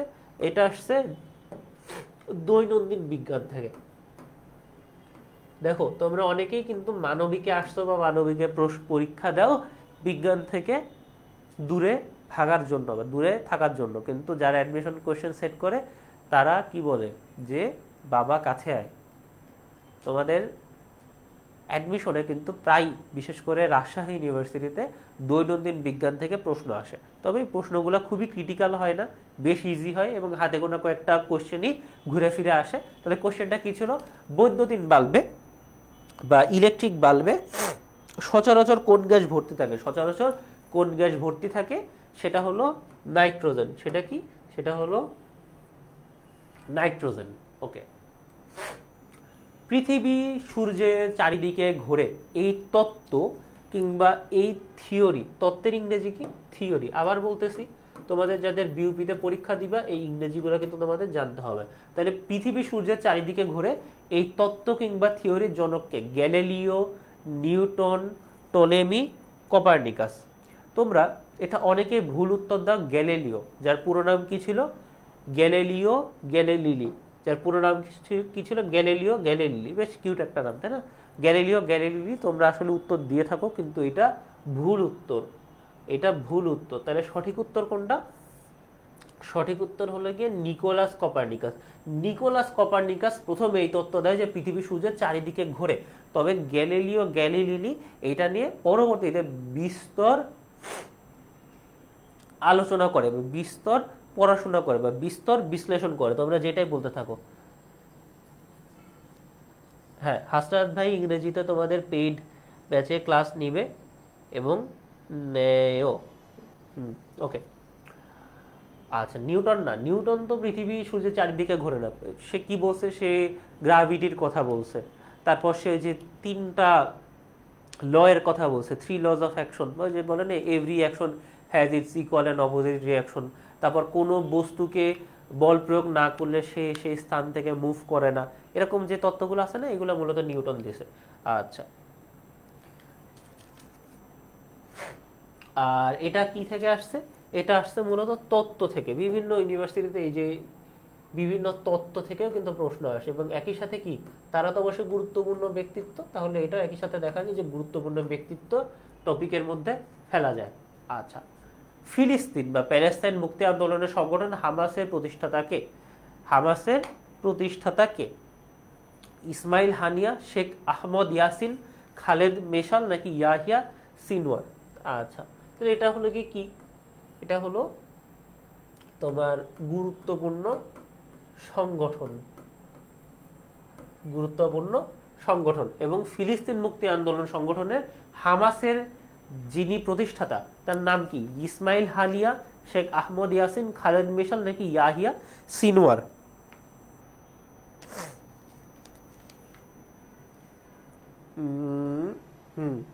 শেখ আহমদ ইয়াসিন, শেখ আহমদ ইয়াসিন এই যে হামাস সংগঠনটা প্রতিষ্ঠা করেন, হামাস সংগঠনটা প্রতিষ্ঠা করেন শেখ আহমদ ইয়াসিন। আচ্ছা, মানব শরীরে ডেঙ্গু রোগের সংক্রমণ ঘটে কোন মশকির কামড়ে? কোন মশকির কামড়ে ডেঙ্গু জ্বর হয়? তাহলে দেখো এটাও কিন্তু একই সাথে তোমার দৈনন্দিন বিজ্ঞান, এটাও কিন্তু একই সাথে দেখো দৈনন্দিন বিজ্ঞান থেকে আরেকটা কোশ্চেন চলে আসছে। এবং দেখো এখানে কি বলা আছে? মশা বলা নাই, কিন্তু মশকি বলা আছে। তার কারণ হলো মশকি বা নারী মশা রক্ত খায়, পশু পাখি রক্ত খায়, আর যে মশা তারা মধু বা ফুলের নির্যাস খেয়ে থাকে। তাহলে মানব শরীরে ডেঙ্গু রোগের সংক্রমণ ঘটে কোন মশকের কামড়ে? এটা কিন্তু মোটামুটি একটা কি ইজি প্রশ্ন, কিন্তু বিষয়টা হলো যে এখানে বলছে যে দেখো ডেঙ্গু বলা আছে, আবার এখানেও যখন ডেঙ্গু দেখো, দুই জায়গায় ডেঙ্গু দেখে তোমরা মনে করো তাহলে উত্তর তো মনে হয় এটাই হবে, দিয়েই দিছে, তাই না? কিন্তু যারা প্রশ্ন সেট করে তারা কি আর আমার তোমার মতো এত বোকা? তারা আমার তোমার মতো এত বোকা না। এবং এডিস অ্যাজিপ্টি মশার কামড়ে, এডিস অ্যাজিপ্টি মশার কামড়ে কি হয়? ডেঙ্গু রোগ আমাদের শরীরে সংক্রমণ ঘটায়। আচ্ছা, কোন প্রযুক্তি চতুর্থ শিল্প বিপ্লবের সাথে সম্পৃক্ত নয়? কোন প্রযুক্তি চতুর্থ শিল্প বিপ্লবের সাথে সম্পৃক্ত নয়? এটা কোন জায়গা থেকে আসছে? এটা আসছে আইসিটি থেকে। এটা আসছে কোথা থেকে? এটা আসছে আইসিটি থেকে। এবং দেখো এখানে যেই অপশনগুলো আছে আমরা একটু দেখি। মনে করো তুমি এটা প্রশ্নের উত্তর জানো না, কিন্তু তা একটু দেখি অপশনগুলো। Computer, Telegraph, mobile phone, Tesla. এখন এর ভিতরে বর্তমান সময়ের বা উন্নত সময়ের প্রযুক্তি কোনটা? কম্পিউটার অবশ্যই। টেলিগ্রাফ না, টেলিগ্রাফ কিন্তু সে বেশ আগের, তাহলে টেলিগ্রাফ উত্তর হবে। টেলিগ্রাফ হবে হলো কি উত্তর, কারণ চতুর্থ শিল্প বিপ্লবের সাথে সম্পৃক্ত নয় টেলিগ্রাফ। সেটা কোন বিপ্লবের সাথে সম্পর্কিত? এটা হলো তৃতীয় শিল্প বিপ্লবের সাথে সম্পর্কিত। তৃতীয় শিল্প বিপ্লবের সাথে সম্পর্কিত। তৃতীয় শিল্প বিপ্লবের সাথে সম্পর্কিত। আচ্ছা, আর হলো তৃতীয় শিল্প বিপ্লবের সাথে সম্পর্কিত মোবাইল ফোন। মোবাইল ফোন আমরা বর্তমান সময়ের একটা প্রযুক্তি, তাহলে চতুর্থ প্রজন্মের প্রযুক্তি। টেসলা আমরা তো জানি যে যেই ইলন মাস্কের কোম্পানির যে গাড়ি সেগুলোকে হলো টেসলা গাড়ি বলা হয়। এবং এগুলা মূলত কি, এগুলা মূলত ইলেকট্রনিক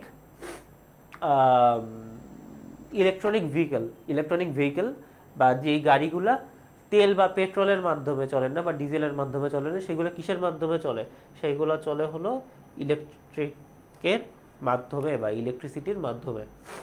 আচ্ছা, 24-25 অর্থ বছরের বাজেটে বরাদ্দ কোন খাত? তাহলে তোমরা যেই বছর পরীক্ষা দিবা সেই বছরের বাজেট কিংবা অর্থনৈতিক সমীক্ষা পড়বা, আগের গুলা পড়ার দরকার নেই। কিন্তু যেহেতু তোমাদের অর্থনৈতিক সমীক্ষা বা যে কোনো সমীক্ষায় তোমরা বলো, এগুলো কিন্তু তোমাদের জন্য গুরুত্বপূর্ণ। এবং কোন বছরে কোন রিপোর্টে বাংলাদেশ কততম, বা কোন দেশ প্রথম কোন দেশ লাস্টে, এগুলো কিন্তু তোমাদের জন্য গুরুত্বপূর্ণ। এবং দেশের বাজেটে কোন খাতে সব থেকে বেশি ব্যয় করা হয়েছে, দ্বিতীয় সর্বোচ্চ কোন জায়গায়, সব থেকে কম বরাদ্দ দেওয়া হয়েছে কোন খাতে, এগুলা কিন্তু তোমাদের জন্য লাগবে। এগুলা কি তোমাদের জন্য লাগবে? তাহলে 24-25 অর্থ বছরে বাজেটে সর্বোচ্চ বরাদ্দ খাত কোনটা? সর্বোচ্চ বরাদ্দ খাত হলো জনপ্রশাসন। সর্বোচ্চ বরাদ্দ খাত হলো কি? জনপ্রশাসন। আচ্ছা, 30 সিমের পূর্ণরূপ কি? তাহলে দেখো, এটা একই সাথে কি আইসিটি থেকে আসছে, আবার ফুল ফর্ম বা পূর্ণরূপ থেকেও আসছে। যেটা বলছিলাম যে পূর্ণরূপ বা ফুল রূপ থেকে, মানে পূর্ণরূপ বা ফুল ফর্ম থেকে কিন্তু বারবার প্রশ্ন আসে। সিম, আমরা আমাদের ফোনে যেই সিম থাকে না, সিমের পূর্ণরূপ কি? Subscriber identification method, subscriber identity module, subscriber identity method, subscriber identification module. সেটা কি হবে? এ বি সি না ডি? এ বি সি না ডি? দেখি।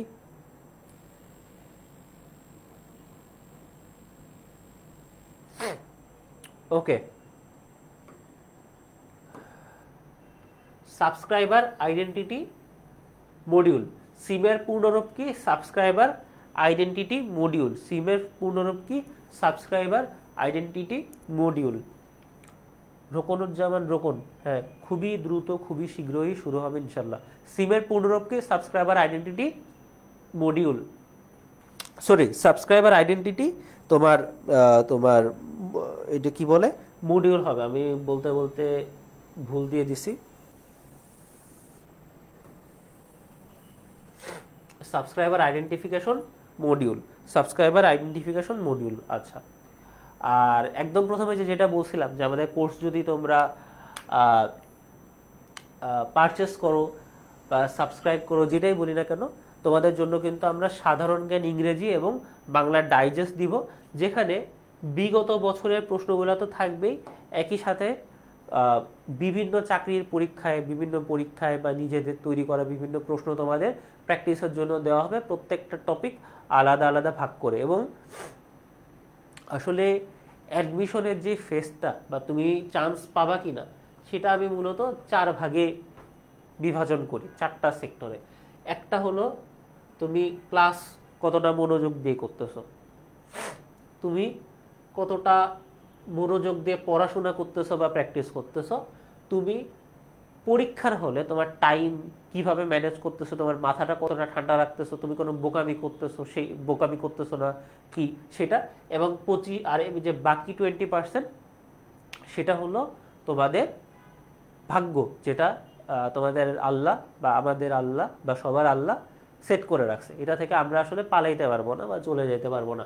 তাহলে এখন তোমরা এই 25% করতেছো, এবং এই বইগুলোর মাধ্যমে তোমরা বাকি 25% করবা। এবং এই বাকি 25% যেটা, সেটাও কিন্তু একদম, যার 25% হলো তোমাদের হাতে, বাকি 25% হলো আল্লাহর হাতে। আচ্ছা, ওকে। এবং এগুলোর ব্যাপারে তো আমরা বলছি, তোমাদের স্টাডি প্ল্যানার দেওয়া হবে, ওয়েমার বুক দেওয়া হবে, এবং স্কুল অফ এক্সিলেন্সের টি শার্ট দেওয়া হবে। এটা হলো গিয়ে গতবারের ডিজাইন। নতুন যে ডিজাইনটা সেটা হলো এই যে আমি যেটা পরে আসি সেটা। ওকে, তারপর আমরা দেখি যে আলেকজান্ডারের শিক্ষক কে ছিলেন? এই যে দেখো, আমরা কিন্তু একটু আগেই বলে আসছি যে Socrates, Plato, Aristotle, Alexander the great. তাহলে এখানে কি বলছে? আলেকজান্ডারের শিক্ষক কে ছিলেন? আলেকজান্ডারের শিক্ষক কে ছিলেন? আমাদের ফর্মুলাটা কি ছিল? আমরা একটু দেখি। আমাদের ফর্মুলাটা ছিল হলো এস পি এ এ বা আলেকজান্ডার দ্য গ্রেট। তাহলে আলেকজান্ডারের দ্য গ্রেটের শিক্ষক কে ছিল? অ্যারিস্টটল। আলেকজান্ডার দ্য গ্রেটের শিক্ষক কে ছিল?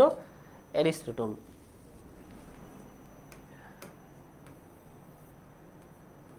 ওকে, তাহলে একটু দেখি,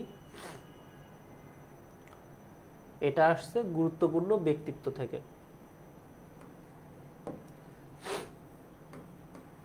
গুরুত্বপূর্ণ ব্যক্তিত্ব থেকে আসছে। আচ্ছা, তারপরে আমরা দেখি, এটা কিন্তু বেশ ইজি একটা কোশ্চেন। রহিম করিমের চেয়ে বড়, অমিত স্বপ্নার চেয়ে বড়, করিম অমিতের চেয়ে বড়। যদি প্রথম দুটি বাক্য সত্য হয় তবে তৃতীয় বাক্যটি হবে কি? তাহলে দেখো, এই কোশ্চেনগুলো কিন্তু আমরা সাধারণত দেখি না। এগুলা মূলত আইকিউ কিংবা যুক্তিবিদ্যা থেকে আসছে। আইকিউ কিংবা যুক্তিবিদ্যা থেকে আসছে। তাহলে এই যে যেটা আমরা বলছিলাম যে সাধারণ জ্ঞান কিন্তু আর কেবল 8-10 বছরের আগের প্রশ্নের মতো জাতীয় বিষয়াবলী, আন্তর্জাতিক বিষয়াবলী, কারেন্ট অ্যাফেয়ার্সের মধ্যে সীমাবদ্ধ নেই।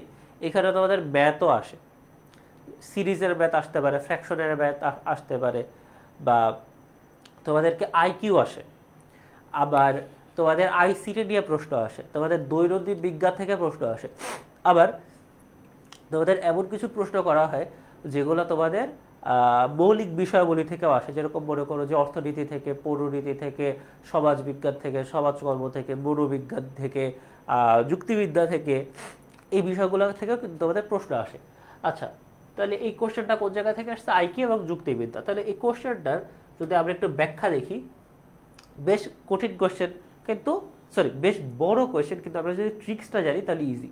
দেখো, রহিম করিমের চেয়ে বড়, তাহলে প্রথম সেন্টেন্সে কি বলা আছে দেখি? রহিম ইজ, মনে করো যে বিগার দেন, বা রহিম ইজ ওল্ডার দেন কি?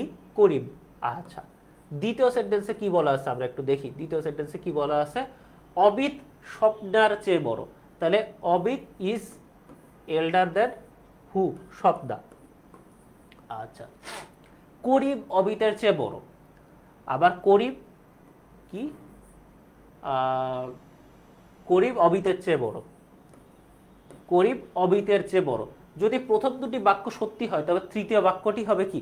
তাহলে দেখো, এই দুইটা বাক্য যে সত্যি সেটা বলছে, কিন্তু তাহলে তৃতীয় বাক্যটা কি সত্যি হবে, মিথ্যা হবে, অনিশ্চিত হবে, না স্ববিরোধী হবে? দেখো, এখানে তো আমরা প্রথম সেন্টেন্সে এটুকু বুঝছি যে রহিম করিমের চেয়ে বড়, এটুকু দিয়ে আমাদের কোনো সমস্যা নেই, তাই না? আবার দ্বিতীয় সেন্টেন্স যেটা, যে অমিত হলো কার চেয়ে বড়? স্বপ্নার চেয়ে বড়, এটা নিয়ে কোনো সমস্যা নেই। কিন্তু সমস্যা কি? যে করিম অমিতের চেয়ে বড় কিনা, বা করিম যে অমিতের চেয়ে বড়, এটা কি সত্য, মিথ্যা, অনিশ্চিত, নাকি স্ববিরোধী? তাহলে আগে আমরা এইগুলার একটু বুঝি যে কোনটা কি সত্যি। তো ট্রুথ এটুকু আমরা বুঝি, আমাদের তো এইটুকু বুঝতে কোনো সমস্যা নাই। আর মিথ্যার ইংরেজি কি? ফলস, এটুকু বুঝতে আমাদের কোনো সমস্যা নেই। অনিশ্চিত কি? অনিশ্চিত মানে আনসার্টেন। অনিশ্চিত মানে কি?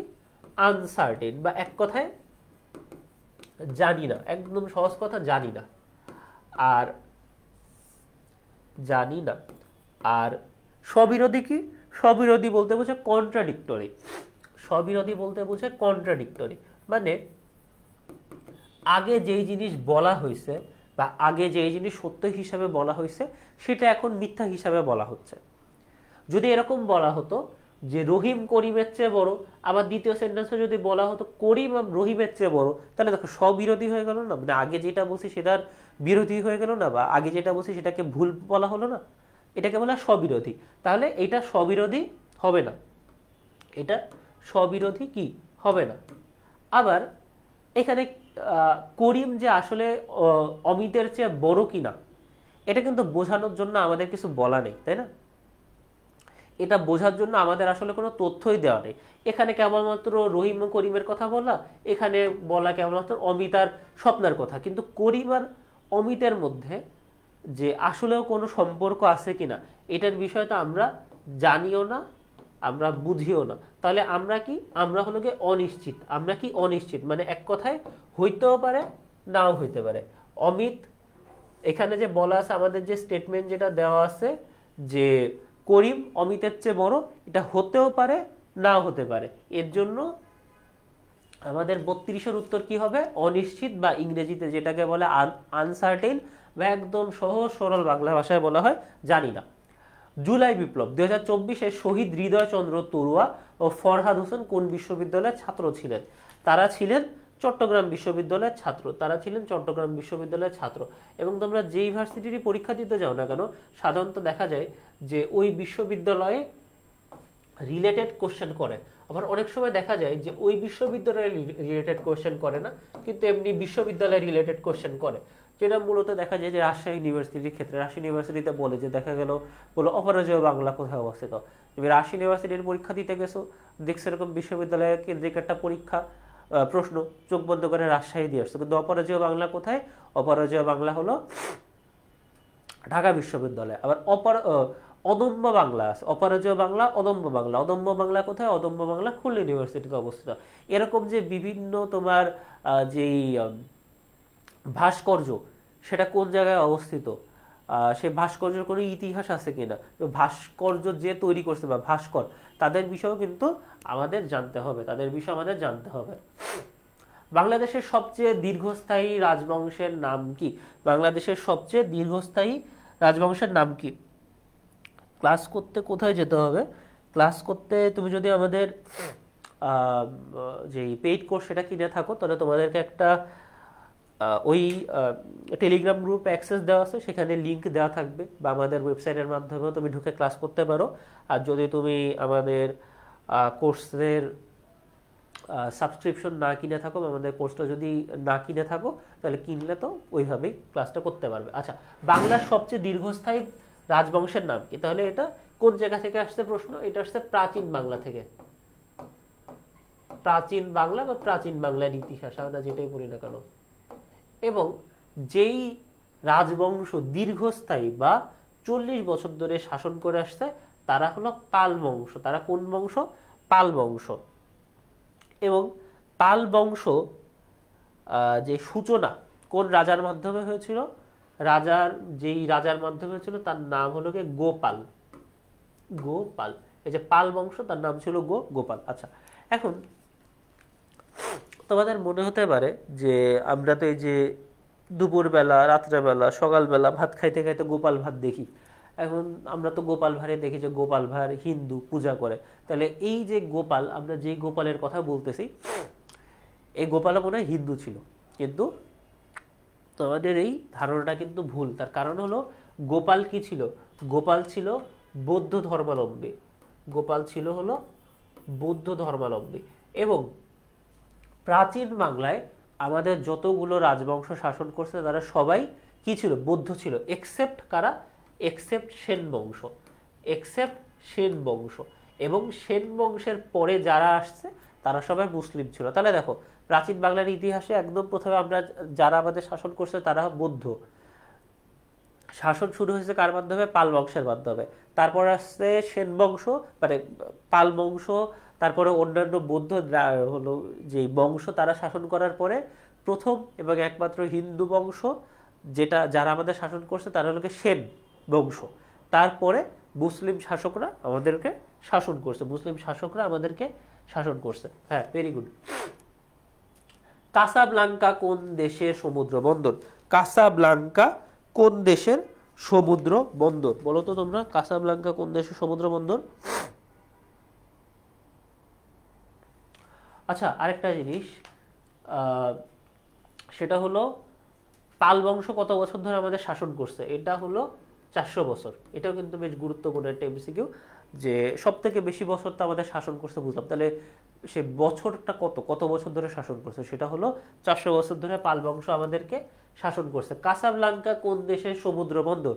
কাসাব্লাঙ্কা কোন দেশের সমুদ্র বন্দর? তাহলে এটা আসছে কোন জায়গা থেকে, কোন প্রশ্ন? এটা আসছে গুরুত্বপূর্ণ স্থান কিংবা বন্দর, গুরুত্বপূর্ণ স্থান কিংবা বন্দর। এবং এটা মরক্কো দেশে অবস্থিত। কোন দেশে অবস্থিত? মরক্কো দেশে অবস্থিত। এবং হ্যাঁ, কোর্স কিনছো তাহলে যে তোমাদের যে টেলিগ্রাম গ্রুপে অ্যাড করা হয়েছে বা ওয়েবসাইটে তোমাদের তো অ্যাক্সেস দেওয়া হয়েছে ইমেল পাসওয়ার্ডের মাধ্যমে, মানে তোমাদের যেভাবে অ্যাক্সেস দেওয়া হয় সেইটার মাধ্যমে তুমি ঢুকতে পারবা। তারপরে যদি কোনো সমস্যা হয় তাহলে আমাদের পেজে তুমি ইনবক্স করো বা সমস্যার ব্যাপারে বলো, বা যে নাম্বারটা দেওয়া আছে সেখানে তুমি কল করতে পারো। কাসাব্লাঙ্কা কোন দেশের সমুদ্র বন্দর? এটা হলো মরক্কো সমুদ্র বন্দর। এবং মরক্কো কোন দেশে অবস্থিত? আমরা তো যে গতবারে যে ফুটবল ওয়ার্ল্ড কাপ যেটা হলো সেটা তো দেখলাম যে মরক্কো বেশ ভালো পারফর্ম করছে। তাহলে মরক্কো কোন দেশের তোমার কোন মহাদেশে অবস্থিত? আফ্রিকা মহাদেশে অবস্থিত। আচ্ছা, আফ্রিকা মহাদেশে অবস্থিত। অরক্ষিত স্বাধীনতায় পরাধীনতা গ্রন্থটির লেখককে? এই যে গ্রন্থ নিয়েও কিন্তু বারবার প্রশ্ন আসে, যেরকম উক্তি নিয়েও প্রশ্ন আসে, গ্রন্থ নিয়েও প্রশ্ন আসে যে এই গ্রন্থটি কার লেখা, বা একজনের নাম দিয়ে বললো যে নিম্নের কোন গ্রন্থটি তার লেখা বা নিম্নের কোন গ্রন্থটি তার লেখা না। তাহলে অরক্ষিত স্বাধীনতায় পরাধীনতা গ্রন্থটির লেখককে? এই গ্রন্থটির লেখক হলো কে বলতো? মেজর এম এ জলিল, যেটা বর্তমান সময়ের একটা বেশ আলোচিত বই।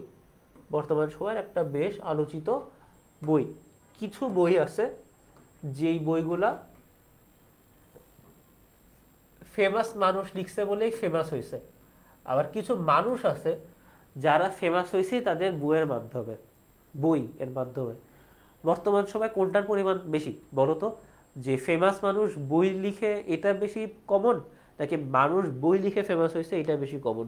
তোমাদের কাছে কি মনে হয়? নিচের কোনটি মুক্তিযুদ্ধের 1 নাম্বার সেক্টর ছিল? নিচের কোনটি মুক্তিযুদ্ধের 1 নাম্বার সেক্টর ছিল? আচ্ছা, আমরা এই কোশ্চেনটা কিন্তু বেশ গুরুত্বপূর্ণ এবং এই টপিকটাও বেশ গুরুত্বপূর্ণ। এটা কোন জায়গা থেকে আসছে? মুক্তিযুদ্ধ থেকে আসছে। এবং মুক্তিযুদ্ধের এই সেক্টর থেকে যতগুলা কোশ্চেন আসে সেইখান থেকে বলা যায় যে মুক্তিযুদ্ধ সেক্টরই আলাদা একটা টপিকের আন্ডারে ফেলা যায়। মুক্তিযুদ্ধের প্রথম সেক্টর কোনটা ছিল, 2 নাম্বার সেক্টর কোনটা ছিল, 3 নাম্বার সেক্টর কোনটা ছিল, কোন সেক্টরে সেক্টর কমান্ডার কারা ছিল, কোন সেক্টরে সর্বপ্রথম স্বাধীন হয়, বা কোন সেক্টরে কোনো হেডকোয়ার্টার ছিল না, কোন সেক্টরে কোনো সেক্টর কমান্ডার ছিল না, বাংলাদেশ নেভি কোন সেক্টর পরিচালনা করত, কোন সেক্টর হলো গিয়ে তোমার ভূমিতে ছিল না পানিতে ছিল, এভাবে বিভিন্ন প্রশ্ন আসে, তাই না? সেরকম একটা প্রশ্ন, নিচের কোনটি মুক্তিযুদ্ধের 1 নাম্বার সেক্টর ছিল? 1 নাম্বার সেক্টর ছিল চট্টগ্রাম। 1 নাম্বার সেক্টর হলো চট্টগ্রাম। আমরা যদি বাংলাদেশের মানচিত্রকে এরকম স্কোয়ার ভাবে দেখি তাহলে আমরা দেখব যে এইখান থেকে শুরু হয়েছে মানচিত্র, তারপর এই দিক থেকে এই দিকে গেছে, আবার এই সাইডটা মিস আছে, আবার এই দিক থেকে শুরু করে এই জায়গায় 10 নাম্বার সেক্টর, আর এইখানে যে 11 নাম্বার সেক্টর, এইখানে 1 নাম্বার সেক্টর, আর এই যে আমাদের রাজধানী ঢাকা 2 নাম্বার সেক্টরে ছিল। আবার যাদের বাসা হলো গিয়ে খুলনাতে, তারা মূলত 8 এবং 9 নাম্বার সেক্টরের মধ্যে ছিল। আচ্ছা, তাহলে এইভাবে কিন্তু সহজেই তোমরা তোমাদের যে আমাদের মুক্তিযুদ্ধের যে সেক্টরগুলো সেগুলো মনে রাখতে পারো। আবার যে যে ইউনিভার্সিটির পরীক্ষা দিবা, মনে করো কেউ কুমিল্লাতে দিলা, কেউ সাস্টে দিলা, কেউ মৌলানা আব্দুল হামিদ খান, সরি তোমার এইচএসটিউ হাজি দানেশ সায়েন্স অ্যান্ড টেকনোলজি ইউনিভার্সিটিতে দিলা, কেউ খুলনাতে দিলা, কেউ ঢাকাতে দিলা, কেউ রংপুরে দিলা, ইত্যাদি ইত্যাদি। যে যে ইউনিভার্সিটির পরীক্ষা দিবা তোমাদের কিন্তু জেনে রাখতে হবে, জানতে হবে যে ওই ইউনিভার্সিটিটা বা ওই যেই অঞ্চলটা মুক্তিযুদ্ধের কত নাম্বার সেক্টরের অংশ ছিল, এটা কিন্তু তোমাদের জানতে হবে। মুক্তিযুদ্ধের কত নাম্বার সেক্টরের অংশ ছিল সেটা কিন্তু জানতে হবে। হ্যাঁ, মরক্কো উত্তর আফ্রিকা অবস্থিত। Very good. আচ্ছা, সাইফ আবদুল্লাহ 2025 কোর্সের কবে থেকে ক্লাস হবে? এটা হলো আজকে থেকে, আজকে 3টা 15-তে জিকে ক্লাস আছে। হ্যাঁ, বরিশাল হলো 9 নম্বরে, এবং বরিশাল এবং খুলনার কিছু অঞ্চলও কিন্তু 9 নাম্বার সেক্টরে অবস্থিত।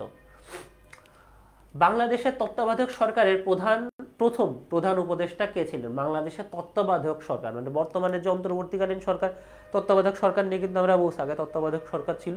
তত্ত্বাবধায়ক সরকারের প্রথম প্রধান উপদেষ্টা কে ছিলেন? প্রথম প্রধান উপদেষ্টা কে ছিলেন?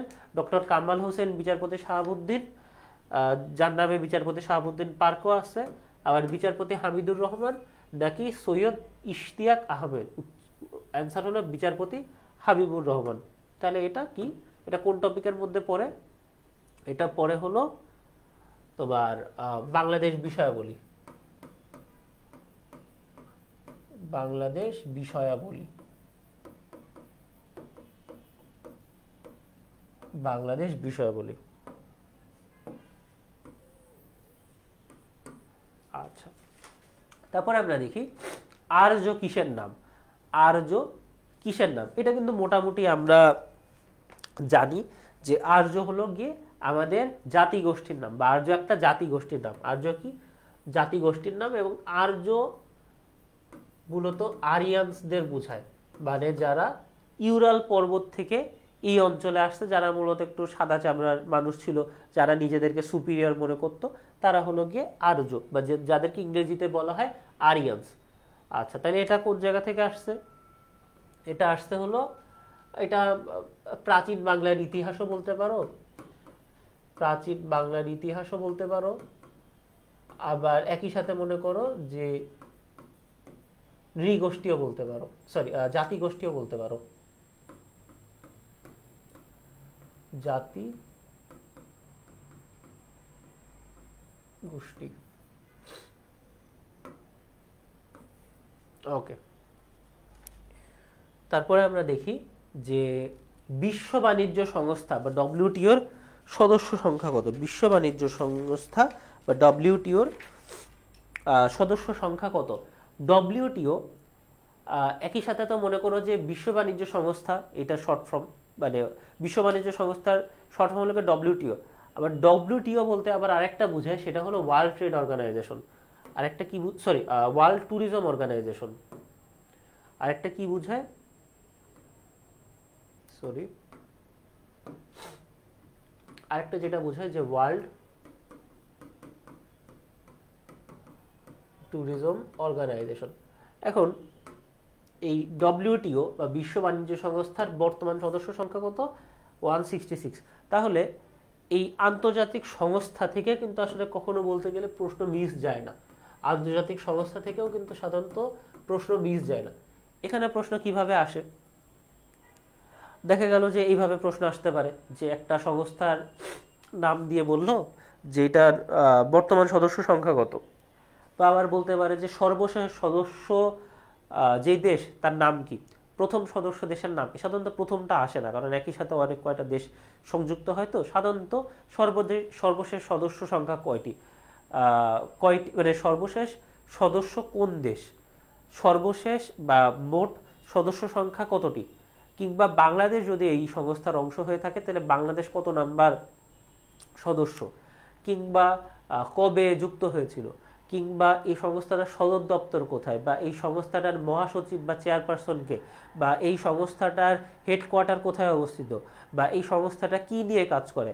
আর সব থেকে ইজি কোয়েশ্চেন, সংস্থাটার ফুল ফর্ম কিংবা শর্ট ফর্ম জানতে চাইতে পারে।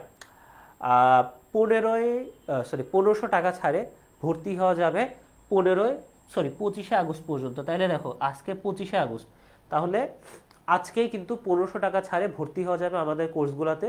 এবং কালকে থেকে কিন্তু আমাদের কোর্সের যেই দাম সেটা নর্মালে চলে যাবে, কারণ এখন তোমরা যেই দামে কিনতেছো এখানে আমাকে 1500 টাকা ডিসকাউন্ট দেওয়া আছে অলরেডি। এবং আজকের পরে মানে কালকে থেকে কিন্তু এই ডিসকাউন্টটা থাকবে না। এর জন্য তোমরা যারা দ্বিধাদ্বন্দ্বে ভুগতেছো, তোমরা তোমাদের দ্বিধাদ্বন্দ্ব কাটিয়ে আশা করি আজকের ভিতরে কোর্সে ভর্তি হয়ে যাবে, নাহলে কিন্তু পরে এই এক্সট্রা টাকা অন্যদের থেকে বেশি টাকা দিয়ে তোমাদের ভর্তি হতে হবে। তাহলে আমরা যদি এক নজর একটু দেখি যে 24-25 সেশনে কোন কোন টপিক থেকে কোন কোন কোয়েশ্চেন আসছিল, এটা এখানে দেওয়া আছে। আমি তো প্রত্যেকটা টপিক যখন আমি মানে প্রশ্ন বিশ্লেষণ করছি, আমি টপিকের নাম বলে দিছি, এর জন্য আর আমি এখানে বিস্তারিত বলতেছি না, কিন্তু এগুলা দেখে তুমি বুঝতে পারবা যে পরবর্তীতে তোমাদের যখন প্রশ্ন হবে তখন কাইন্ড অফ এরকমই হবে। দেখা গেল যে জাতীয় বিষয়াবলিতে এখানে 5টা প্রশ্ন আসছে, তোমাদের দেখা গেল যে 3টা দিল। দেখা গেল সংবিধানে একটা আসছে, তোমাদের দিল 3টা। আইসিটিতে 3টা আসছে, তোমাদের দিল 2টা। বাংলাদেশ খেলাধুলা নিয়ে প্রশ্ন আসছে একটা, তোমাদের দেখা গেল দিল দুইটা, এরকম একটু কম বেশি হইতে পারে, কিন্তু টপিক মোটামুটি এগুলাই থাকবে। তোমরা তোমাদের সুবিধার্থে একটা স্ক্রিনশট তুলে নিতে পারো, আমি আর এখানে বেশি কিছু বলতেছি না।